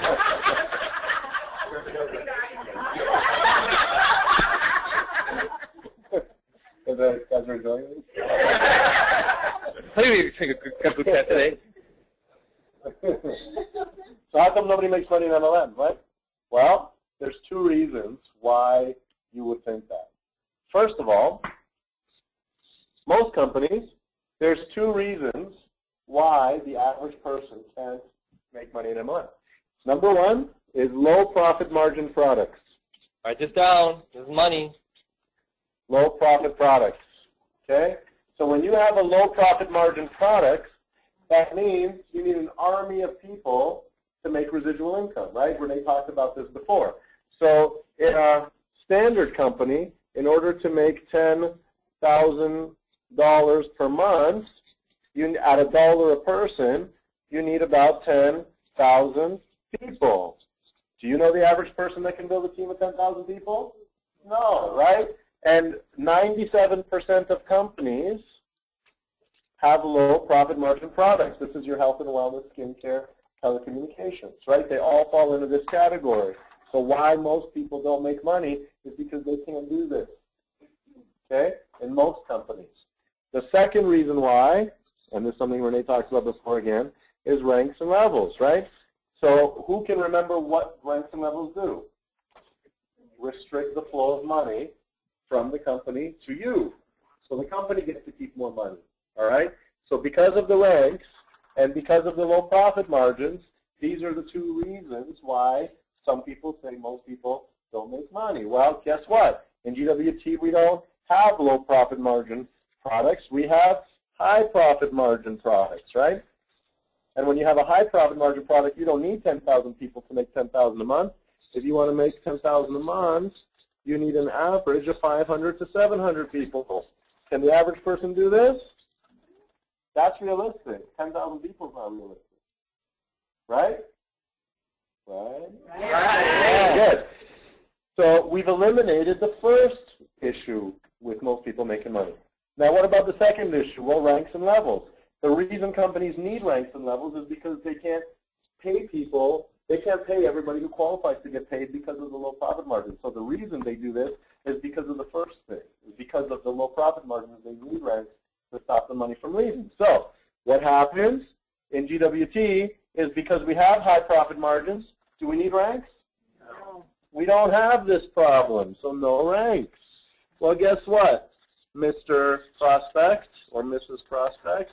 I understand that you're telling me that most people don't make money, and I agree with you. Most people don't make money. Why? This is why. But we don't have those problems. This is why. Does that make sense? Yeah. Round of applause. Next. Okay. I have no one to talk to. Again, did we already mention one before? About the whole idea, that you're being greedy by not sharing with others these tax savings. And really, if you found something good for yourself, why don't you share it with someone else, right? So does that have this one over here? Do you know this one? So you can ask them, well, do you know people who like to wear and buy nice things? Everyone does, right? So does that make sense? You can also share a story. You can say, well, my business partner in New York Scaler doesn't have any family and friends in the business, right? And that'll open their mind up to what's possible, right? Because now they think they need friends and family to build a business, but when you tell them somebody's building it without any, now they understand that whatever they just told you is just an excuse. Because what you can also mention on top of that is that we have a very visual product. Because most of the companies, what you have to do is you have to sort of go out there and try to bring the product to that person, right? So if I'm selling, I was in USANA for 2 years, what I would do is say, hey, oh, George, you look kind of tired today. I mean, you're not really, are you eating well? Do you have enough vitamins in your body? Because it looks like your toxin levels with the berry extracts, you're lacking some, the free radicals are overwhelming. And by having more antioxidant injections and vitamin C, and so they have a doctor, right? So what happens there? She's getting kind of, so in health and well, you're not saying to someone, you're really unhealthy, you're overweight, right? You're losing hair, hence shampoo, right? So it's always negative stuff, right? In our business, single for the rest of your life. Yeah, yeah. I had a guy in Taiwan. He went to this date, and the girl brought her upline. He was the date, right, from USANA. And he's like, why is this old lady at this coffee shop in our date together? And the first thing the lady said to him is, hey, you're losing some hair. We have some great shampoo. Did that kill like and trust? He wanted to slap her. But she was older than him. And she was a girl, too. So, so that's what happens in the current industry. With us, by wearing the products, people actually come to you. So tell your prospects, you know what? By wearing our products, people actually come to you because they're wearing nice stuff. Make sense? Okay. It's expensive. Are our products expensive? No. Yes. Okay, so I got it. Now, do the people who said yes realize that we have products that start at $20? Okay, good. Is that expensive? No, it's not expensive. So when somebody says your products are expensive, they probably saw the fairy mosh and they probably didn't see anything else. Okay, because that happens more often than you think it does, and that's why they're asking you.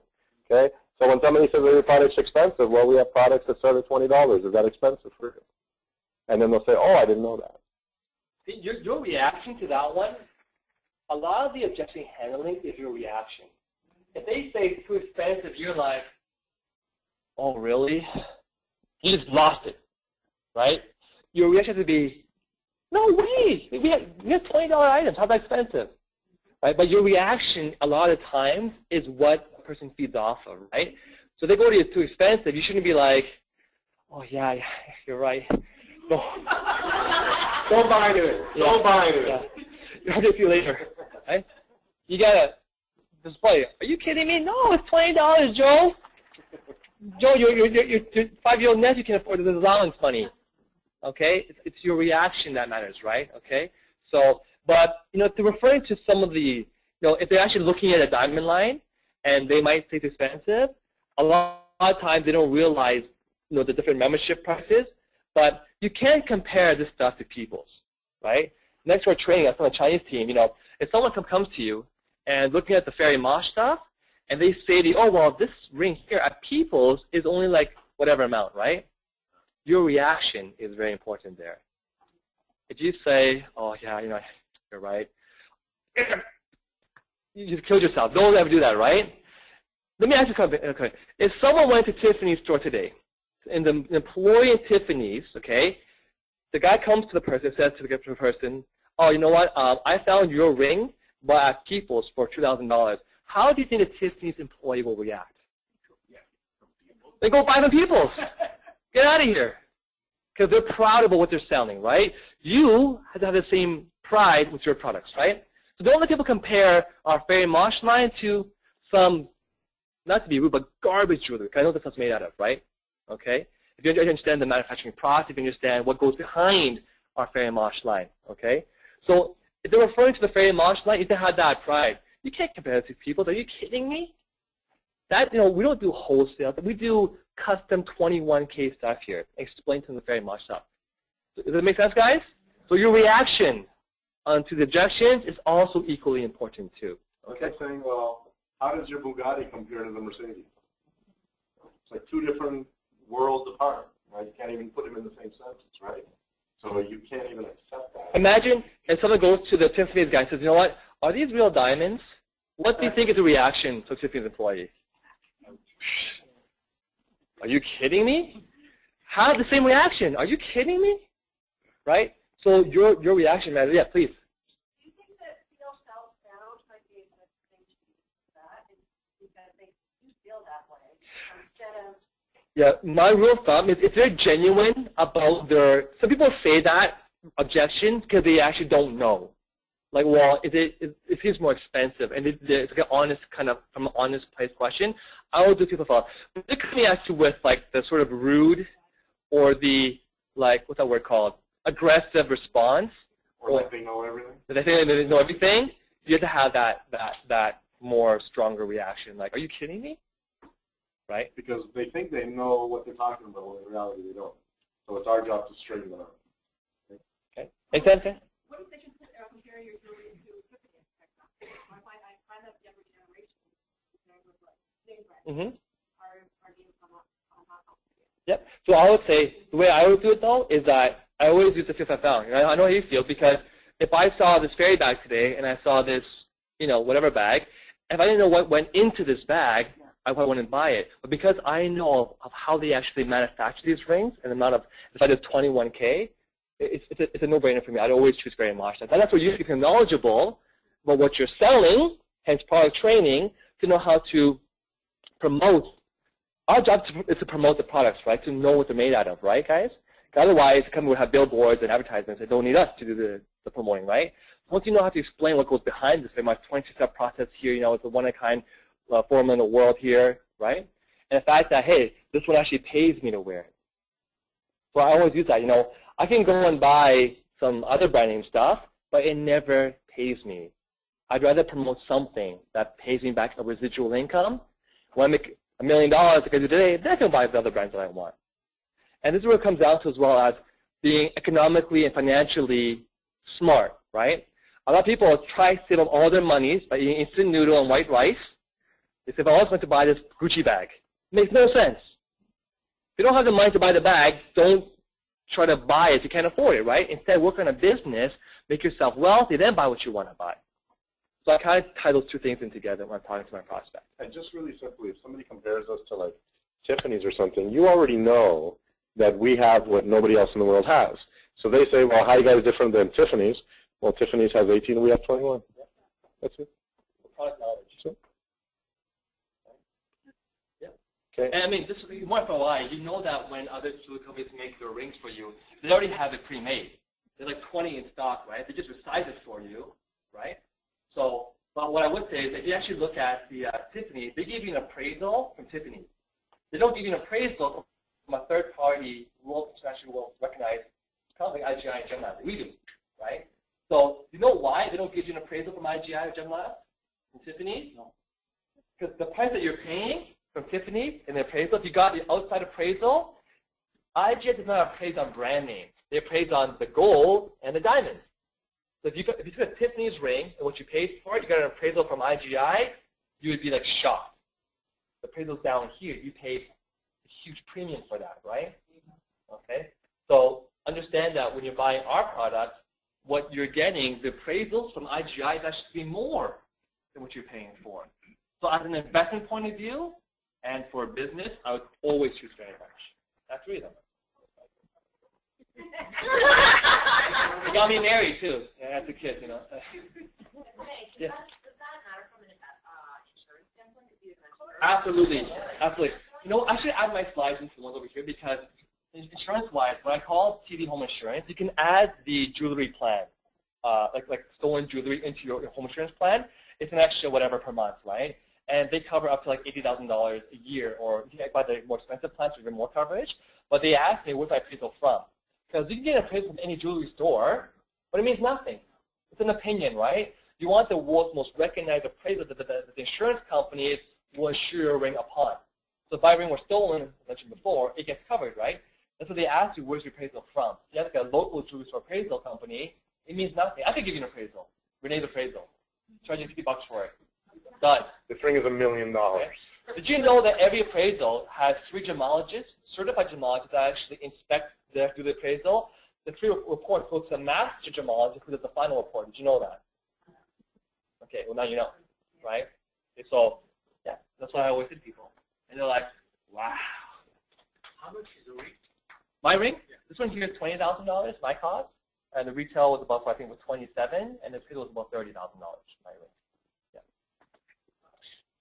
My mom was in Amway. Yours too. The coincidence. So how would you answer it? Well, same thing like the MLM one, right?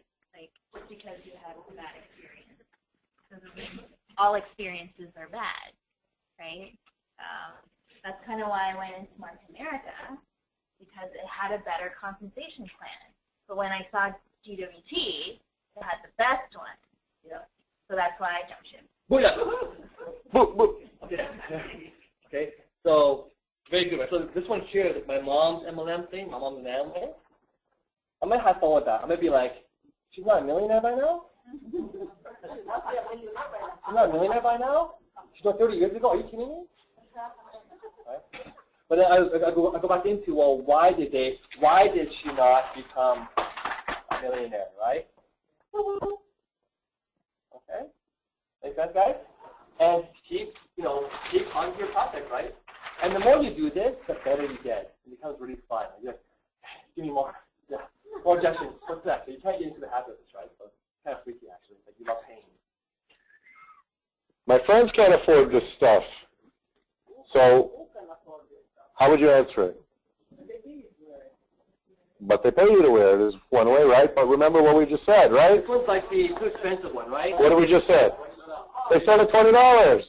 What do you mean? What, your friends can't afford $20? What, are they homeless? No, don't say that. Okay? Okay? So really simple, really easy. And what I would say to forget about the friends not being able to afford this is okay, moving on. Again, it's usually that to me is not usually the core reason why. Like this one here, it's like the prejudging, right? So I would never prejudge because you don't know what your friends really want. You're not the personalized shopper, for example, right? But that's well, what do you think? Well, why do you think that your friends can't afford our products? Ask that question. Oh, because your products are $1,000. Did you know we have pieces for $20? So try to peel the layers back on this one, right? Well, why do you think your friends can't afford these pieces? And then you wait. They'll tell you what they're thinking, right? And then you have the core. And you just squash the core to the hand. Sorry, Next. I have to talk to my spouse. What's that? What is he, your keeper? Okay. So how would you answer that?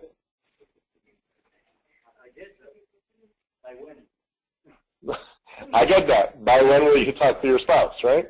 What's another way? Yes. What do you need to talk to your spouse about, right? That's doing too. What else? So sometimes I actually train my prospect how to speak to their spouse. So I say, okay, listen, the most effective way for you to speak to your spouse is to go home and let them know that you found something that's really exciting that you're going to do, and you just want them to know what you're going to be doing. Because you don't need anybody's permission to do what you want to do you? No. So you're just going to let them know what you're really excited about that you're going to do, and you really want them to know what it is. That's the most effective way to do it. Okay? I also like to ask a question where I kind of get serious. I'm like, so in the event you went home and talked to your spouse, I mean, if they said no, you'd still do it for yourself, right? I say that exactly like that. You still do it for yourself, right? Because now, they realize that their pride can't let their self say no to them, right? But they go home with the forenotion that in the event they say no, I'm still going to do it. So you try and train them up for that in case no. That works and doesn't. What I also found to work is if you think your spouse is going to be against it, why don't we meet all together and let us explain this to him and ask any questions or any concerns he or she may have, Yes. right? Because that's right. When you ask that question, whatever they say, you then say that. So they say, well, actually, because some of them have actually told me, well, you know what, if my husband said I probably shouldn't do it then. And they actually said to me, I said, well, in that case, let's invite them all together. If he hasn't seen or she hasn't seen what we just showed you, let's show them properly together. Right, same thing, right? Right. So definitely recommend to your prospect they should never try and explain what they just heard. But they just heard it. They have no idea how to explain it. Always recommend that you schedule a time to meet up with them or that they watch the video, and then you do a three-way call after. Pyramid! That's a pyramid. Sorry, this one here too, I would also add in the tax savings, right? So train them to go home and say, you know what, honey, I found a way to save, on taxes. I'm going to do this. I want to show you what I taught tonight. Right angle too, right? Because husbands probably more open to tax savings than you starting the jewelry thing tax, right? So. I got that. There's actually a government website that tells you exactly what a signature is, and that's why I did it. Explain that. Okay. Cool. Wonderful. There you go. What else? What else can you say to pyramid? I'm on the top. You want me to win it? You're. I used to work in one, right? The guy at the top made all the money. I don't want to do that anymore. Right? What else? What do you mean pyramid? Like peel the onion. Peel the onion. Like, what do you mean pyramid? Like in Egypt? I've been there. Those are cool pyramids, right? What else? I have no idea what you're talking about. Because 90% of the time, 99% of the time, whenever somebody says, is this a pyramid, they have no idea what they just asked you. Zero clue, right? They don't even know. They just know that pyramids are bad, and they got to make sure this is not that. What's a pyramid? Every financial plan is based on a pyramid. There you go. Every financial planning company keeps the pyramid. Right. Or you could say, if they say, is this a pyramid, you could say, is that what you're looking for? And if they say no, great, you're going to love this. I did that the other day, right? Somebody said, is this network marketing? I said, is that what you're looking for? They're like, absolutely not. I said, you're going to love this. Right? Because whatever their version of network marketing is, that's not what we have. We have something completely different, right? So they need to see it to understand it. They say, well, the guy that's trying to make the most money. That's your job. Right? All your jobs, the guy above you makes more than you do, right? Right? Can you ever surpass them? No. No. You could say it's just a business plan, how it works with the prime minister, Canada's at the top, and everyone's below it. Yeah. Every job is a pyramid. Well, we're actually an inverse pyramid, if you actually think about it, where everybody's at the top. And really, this objection itself is not usually the main reason why. This one to me is like the big onion, right? You have to figure out what's the real reason why they're saying this. They might say it because they want to feel smart, but they don't really care about it, right? So a lot of times this one is not. When someone sees this company today, this might either mean the structure or I think it's a scam. In either case, it's not true for either or, because we're a manual company here. And again, when people see the presentation, the last thing they're thinking about is a scam, because look at all the accolades that we have, right? So, yeah. I think that's actually a really good opening to show people where the real pyramid is. Because that's usually where I take the conversation, because I worked at the bank for a long time, and I just showed them, like, okay, so this is exactly what we described, that what you think is a pyramid is actually what you're living right now. So if you want to get out of the pyramid, just draw this, right? Here's your CEO. Here's the vice president, right? Here's what? The directors, right? In all departments, right? Then here's the managers. And here's like all the different employees, right? Yeah, it's a pyramid, right? But watch yourself. Like in the world, in Canadian economy today, 1% of the population are the wealthiest. The wealthiest people ever. They make over like $300,000 a year in residual income, right? The next, what, 4% was it? 4% are considered well-off, like well-off, who make over 6 figures a year of residual income. Not like it's a work, but residual income, right? Okay. The next 26% by age of 65 are dead. Dead. Sorry, but, I'm sorry for you guys. And the ones here are financial crisis. Now to answer the question, where do you want to be? Oh! Congratulations. People online who would like to share. Okay. People online who would like to share, go ahead and share. Okay, so this is actually from like 40 minutes ago. So Simney, she says, what do you say when the prospect says, my client is in another country? My client is in another country. Fantastic. We ship to every country in the world. We have 91 countries we're shipping to today. Nice. How about, I would love to hear that.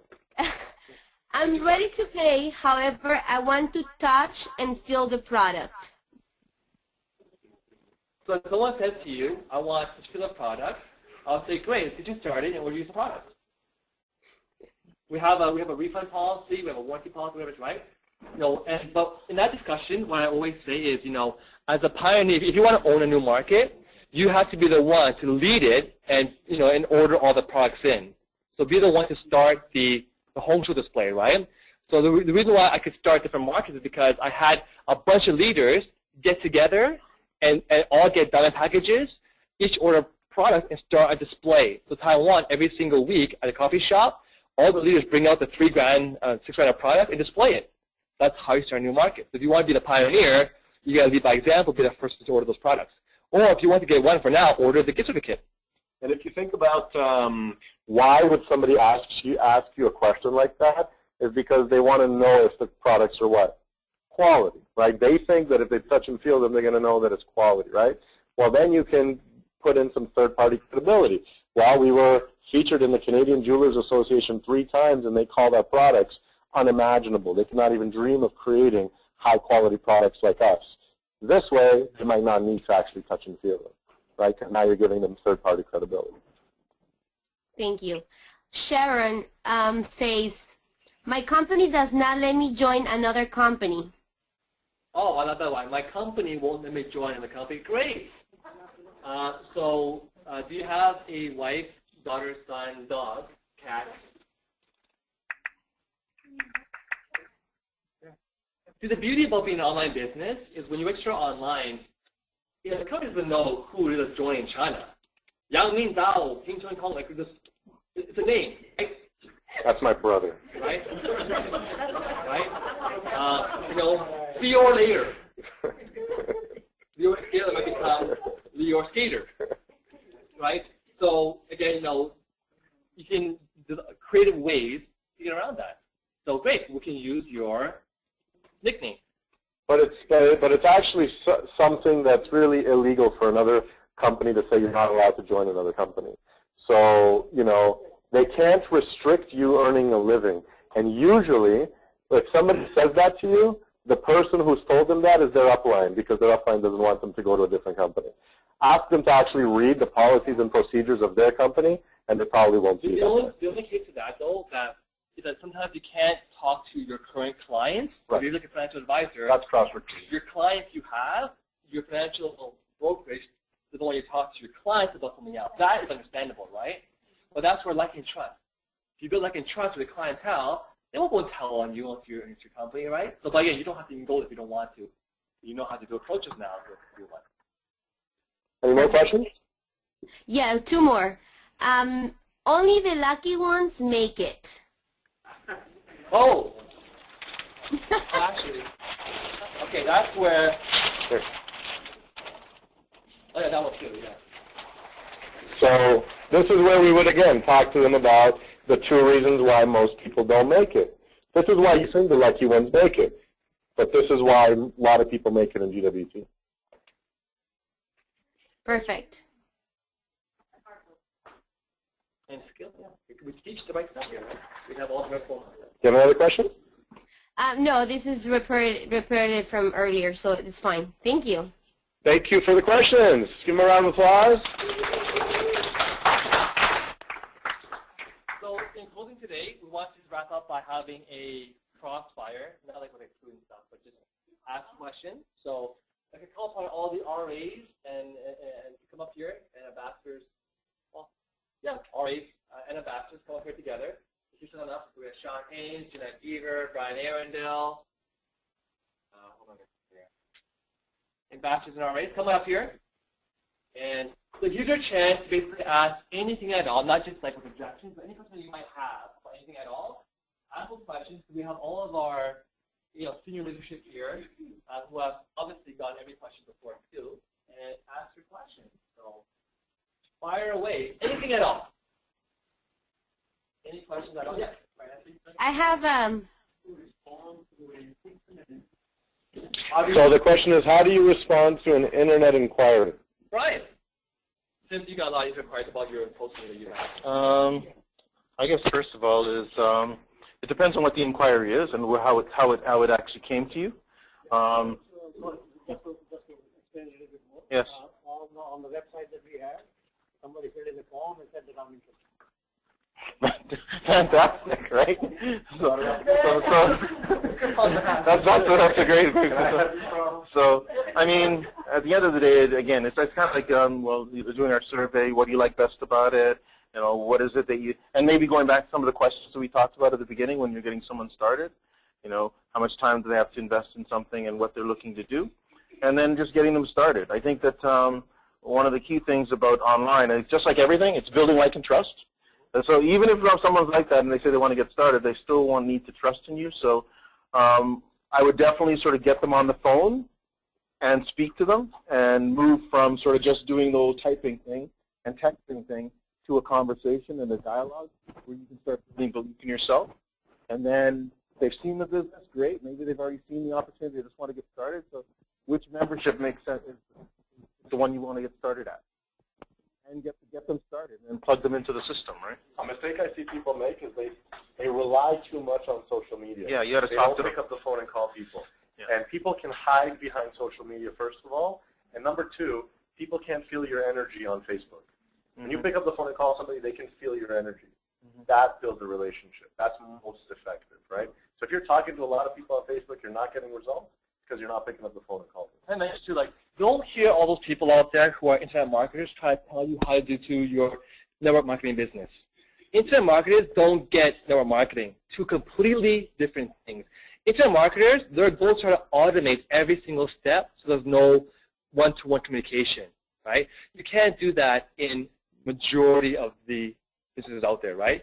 Understand this. In this business, you have to have that one-to-one verbal communication, that dialogue, through phone call, through Skype, through FaceTime, through Viber, WhatsApp, WeChat, but it has to happen, okay? So what Facebook is good for is to get the lead.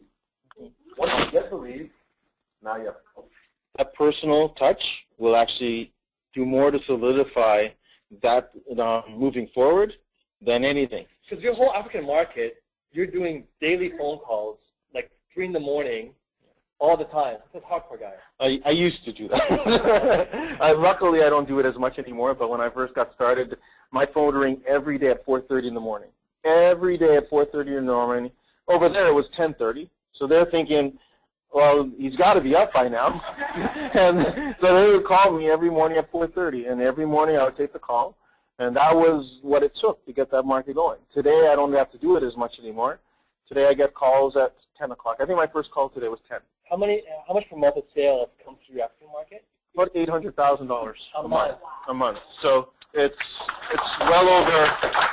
It's well over 300,000 points. 300,000 points. If you had to go through that, you do 4:30 every morning. How many of us would we want to do that? Yeah. Good. Well, good. Yeah. And that's why I keep telling people, be careful what you wish for, because when it happens, you got to be ready to step up, which means you got to get up early, you got to be very mature to work. late nights, early mornings. You're probably going to be sleeping 3 to 4 hours a day maximum. And but know that the end is going to be huge for you. Sleep is for the It's for weak. Well, what did you say? I said sleep is for, someone says sleep is for broke people. Who said that? 50 cents. 50 cents. That sleep is for broke people, right? Yeah. Yeah. Sleep is for when you're dead. When did you start? My business? November 2012. November 9th, 2012. Yeah, so it's been my 5-year anniversary was just the last month. 2009, yeah. 5-year anniversary was just last month. What's Nigeria, yeah. Africa. Well, Mr. Africa. I mean, the business in Africa, and it's funny because it started online, by the way. I was in Hong Kong at the time. We were finishing up in that day, and I did what I call profit-generating activity. I threw a piece of jewelry on Facebook. And this lady from California messages me, says, "Brian, I love your jewelry." I said, "I'm glad you love the jewelry." I said, "I'm glad you love the jewelry. I'm glad you love the jewelry. I have the distribution rights for a Canadian designer brand. I have the rights to distribute the line all over the world." She said, "Can I help you take it to Brazil?" I said, "Absolutely." She took it to Brazil, Portugal, Spain, Israel. Then of course, she took it to California. Then she introduced me to a gentleman in Ghana. All online. I never met them. Never did. You spoke on the phone, right? Yeah. So I was doing the typing thing, and Sherry, being as brilliant as she is, and sitting across from me in Hong Kong, says, "Brian, call them." So I picked up the phone. We called. We spoke to her. She connected me to a gentleman in Ghana. He took it from Accra to Sanyani to Togo to Cote d'Ivoire to Kumasi, and into Nigeria. From Nigeria, now we're in Uganda, Kenya, Tanzania, Congo, Rwanda, South Africa. And literally, our plan is to take the business right across the pond. Actually, I want to call Sharna. Because Sharna, is she there, Sharna? Yeah. Come up here, Sharna, because she actually, same thing. She's also going to a huge market in Africa. Come up here, Sharna. And welcome Sharna in front of me here. So they're not married. Here's Mr. Africa. They're not married. This is Miss Africa. So we're going to share how your African market started online and what you have to do to get that going. Okay, well, hi everybody. Hi, Sharna. Our African team started off Facebook. Actually, somebody saw a really nice picture of an item that we had posted up, and she was really interested to get involved. And from then, she bought her package, she got her products, and she's been sharing the opportunity with all her friends, and it's just been... And to get there, like, did you have to do a few Skype phone calls or a lot of Skype phone calls? Actually, we did a lot of Skype calls. We've managed to get some of the team on Viber, which if anybody knows that application as well, and Uvo is a really good app as well to utilize, and just... So I saw you and Nando going through the showroom or like our tours with like Africa on Skype. Yes. You're kind of going to the showroom or the display table, right? Yeah. So why did you do that though? Because we had a lot of people that were really interested in learning the products and seeing more about our showroom, but because they're not here, we just wanted to give them an opportunity to have that experience as if they were right beside us. So just walking them through. Exactly, right? So through that, we've actually opened up from just doing that to trade shows as well. So the team is now spreading out across Africa. And would it have lost without those verbal communications? No, actually, it's all about building like and trust. Like if people, they love our products, it's just whether they want to get it from you or from themselves. So giving them that opportunity to build like and trust and actually do a lot of tours and Skype calls, and also assisting them with customer service as best as you possibly can. I mean, doing the tours in the showroom was just additional customer service, right? Just giving them an experience. Man, Shara, from when she got started, when did you start again roughly? July 7, 2011. I mean, if you guys have known, she grew a lot, eh? Wonderful job, Shara. Thank you. Yeah, I think we have to close up here soon, right? Yeah, 5 minutes. We want to, so I know we had Sherry, the Ottawa team online, because I know we had boot camp in Ottawa as well. Yes, they are online. Actually, I moved Tammy Turgeon to the staff side, so she actually has how to control herself. Okay, great. So if we can just have Ottawa say hello to the world as well, because they've been having boot camp, and I saw our very own CEO. was actually in Ottawa today at their boot camp there as well. So we'd love to have Ottawa say hello to the world as well, and say hello to Toronto. Can you please unmute yourself if you can, and also if you can show your camera, it's even better.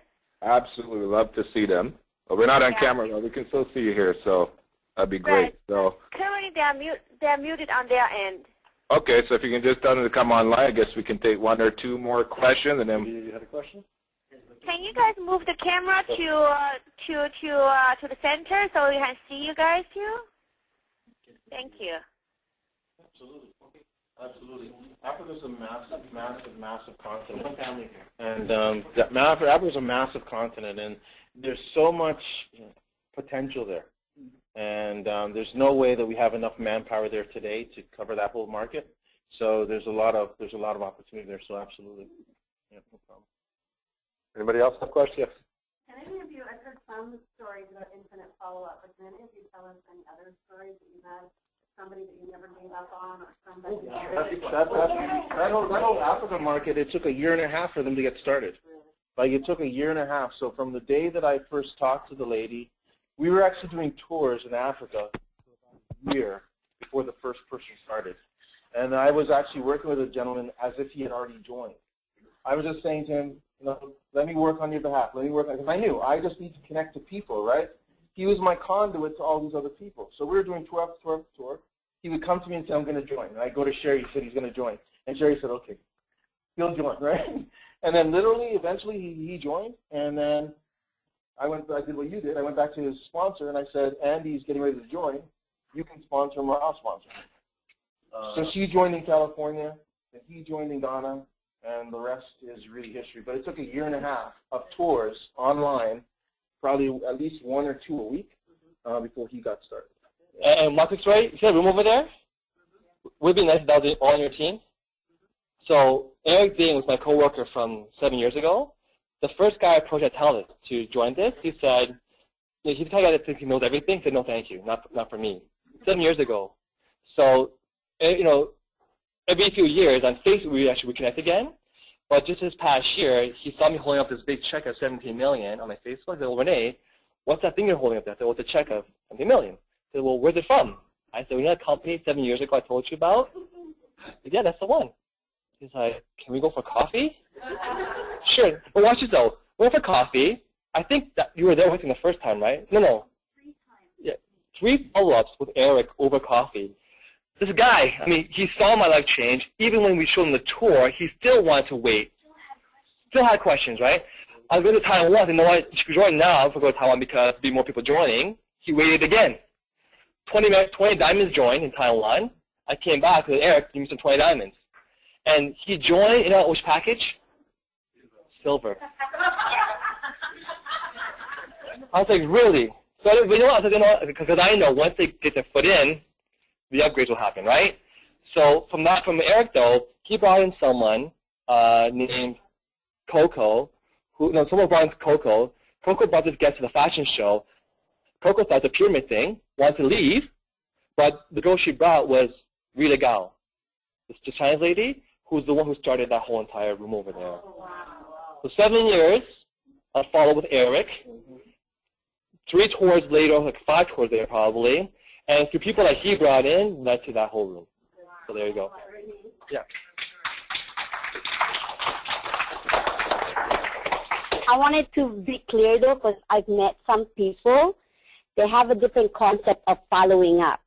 Following up meaning like what Sean did, Renee, and Brian, like you keep on giving them updates of what's going on with the company, not showing them, because some people, they contacted the same group of people, and they're not bringing in new people. They keep contacting the same group of people who said no 3 times already, and they are the group of people that they're still showing the tours. So following up means you give them updates, you show them what's going on with the company, if there's new releases, but you will still go out there and look for new blood, right? Excitement. Yeah, to add to that, for example, it took 18 months of follow-up with my good friend Monty from the bank that led to 2,000 people in the Caribbean today. But I wasn't waiting, just like Renee wasn't waiting just like Brian wasn't weighed in. Some people seem to think that, you know, they talk to 5 people and follow-up is continue to talk to those 5 people for the next 5 years. No. You got to be going out there, meeting new people, building your business, and then you're letting those people know, you know, listen, I just expanded my business here. This just happened, right? The company has things every week. So following out, letting them know what's going on in the business. Wow, we just launched this new line. We just launched toques and scarves. We just, you know, there's always new things happening. That's how you follow up, right? So very, very important. And just to be really clear, follow-up is not, are you going to join yet? Are you going to join now? Are you going to join now? How about now? How about now? Are you ready now? Are you ready now? How about now? Are you sure? Are you sure? Yeah? So what's consistent between what everybody's saying is it's just giving you updates. What's going on? What are you doing? Where are you expanding your business? What have you been up to? That's all that it is. Okay, once you share your excitement, that's going to get them excited. Here, a whole lot of people, other than model, they've all had experiences of following up for several months. I mean, I know Marlo and Sarah, both of you guys have followed me products for like months before they actually got started, right? So.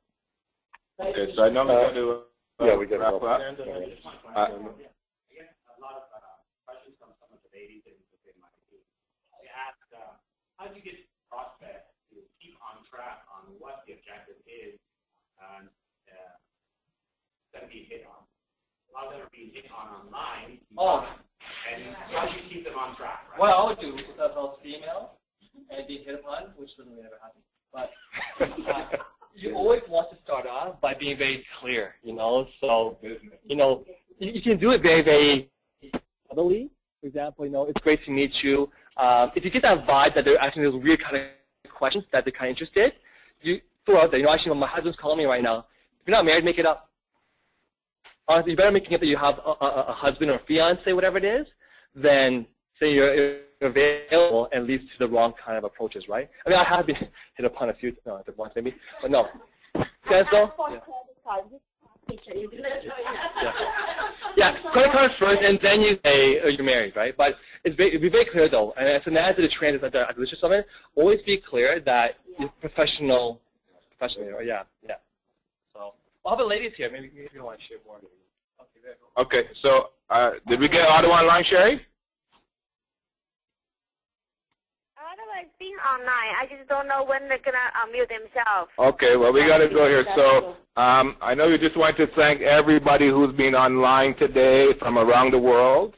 We want to thank all our trainers for today. We got our organizers, Sarah and Winnie, always doing a phenomenal job. Jeanette, Ivy, doing a great job. We have our host, Robert Watterson. Thank you, Robert. We just wanted a couple of recognitions before we do that. I know, Leor, you had some people come from out of town, so if you want to just specially recognize them. Yeah, so once again, thank you to Ira, Evelyn, Didier, and Enza for coming all the way from Montreal. We got in the car. What time did you have to wake up? Like 2 o'clock in the morning? Like 3 o'clock in the morning, right? Didn't sleep. Some people didn't even sleep just to come here today, right? So give them another round of applause. Right? And I personally want to thank all of you for being here today. So thank you. I want to call this. Bring one person with you. Absolutely. Everyone in here, bring one person with you next boot camp. I want to call this gentleman up because, I mean, driving here from Montreal, that's phenomenal, but how about deciding that, hey, you know what, this boot camp's going to help me build a massive team, so I'm going to get on a plane and fly here. So James Johnson, come on up to the front of the room. This gentleman, he got on a plane, flew from the Bahamas here. There's people 5 minutes from here that couldn't bother to come to boot camp today. This gentleman got on a plane and flew here. So we want to commend you for taking that leadership, taking that action. And, you know, congratulations. Well done. We're very, very proud of you. And we know we're going to see big results coming out of the Bahamas next year for you. Yes. Okay? Thank you. Wonderful. And actually, we just... Please bring all all your containers and whatever left over. If you want to throw them out in the garbage, please bring them. Last thing to show you guys. Very important. This is our room, right? Projector here, right? You have half, right? For some reason, half of you in boot camp, this is by stats and average, won't be here. The other half, your income would have doubled. So just real statue, okay? This half, by the next boot camp, half of you will not be here. The ones who still come will have quadrupled their income. In the next boot camp, the ones, half of you might not come again. The other half have 8 times their income, right? So what happens is that if you miss one, you start from the beginning again. So these events are critical. Every single earner here has never, ever missed a boot camp. So make sure you come to boot camp next month and let's bring at least one other person with you. We're going to be here next month? Yeah. And just before we go, one last presentation. Just before we go, who here wants to go on the exotic vacation? Who's seen the video of the RA exotic vacation? Yeah. Well, when you come to boot camp, that's what happens. You can keep rising, and maybe you'll be the next RA, like our latest RA, Ms. Jeanette Beavers. Come on up.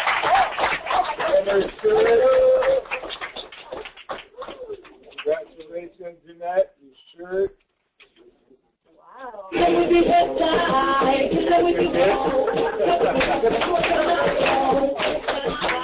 40 when you're going on the RX trip. Super excited.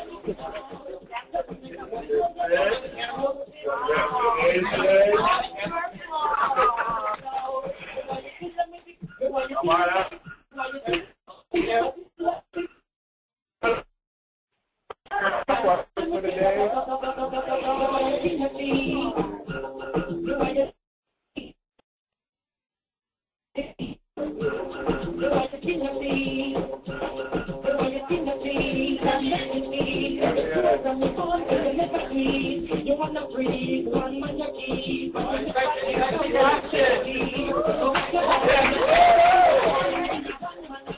Yes? On behalf of everybody, I just want to thank you guys for doing this.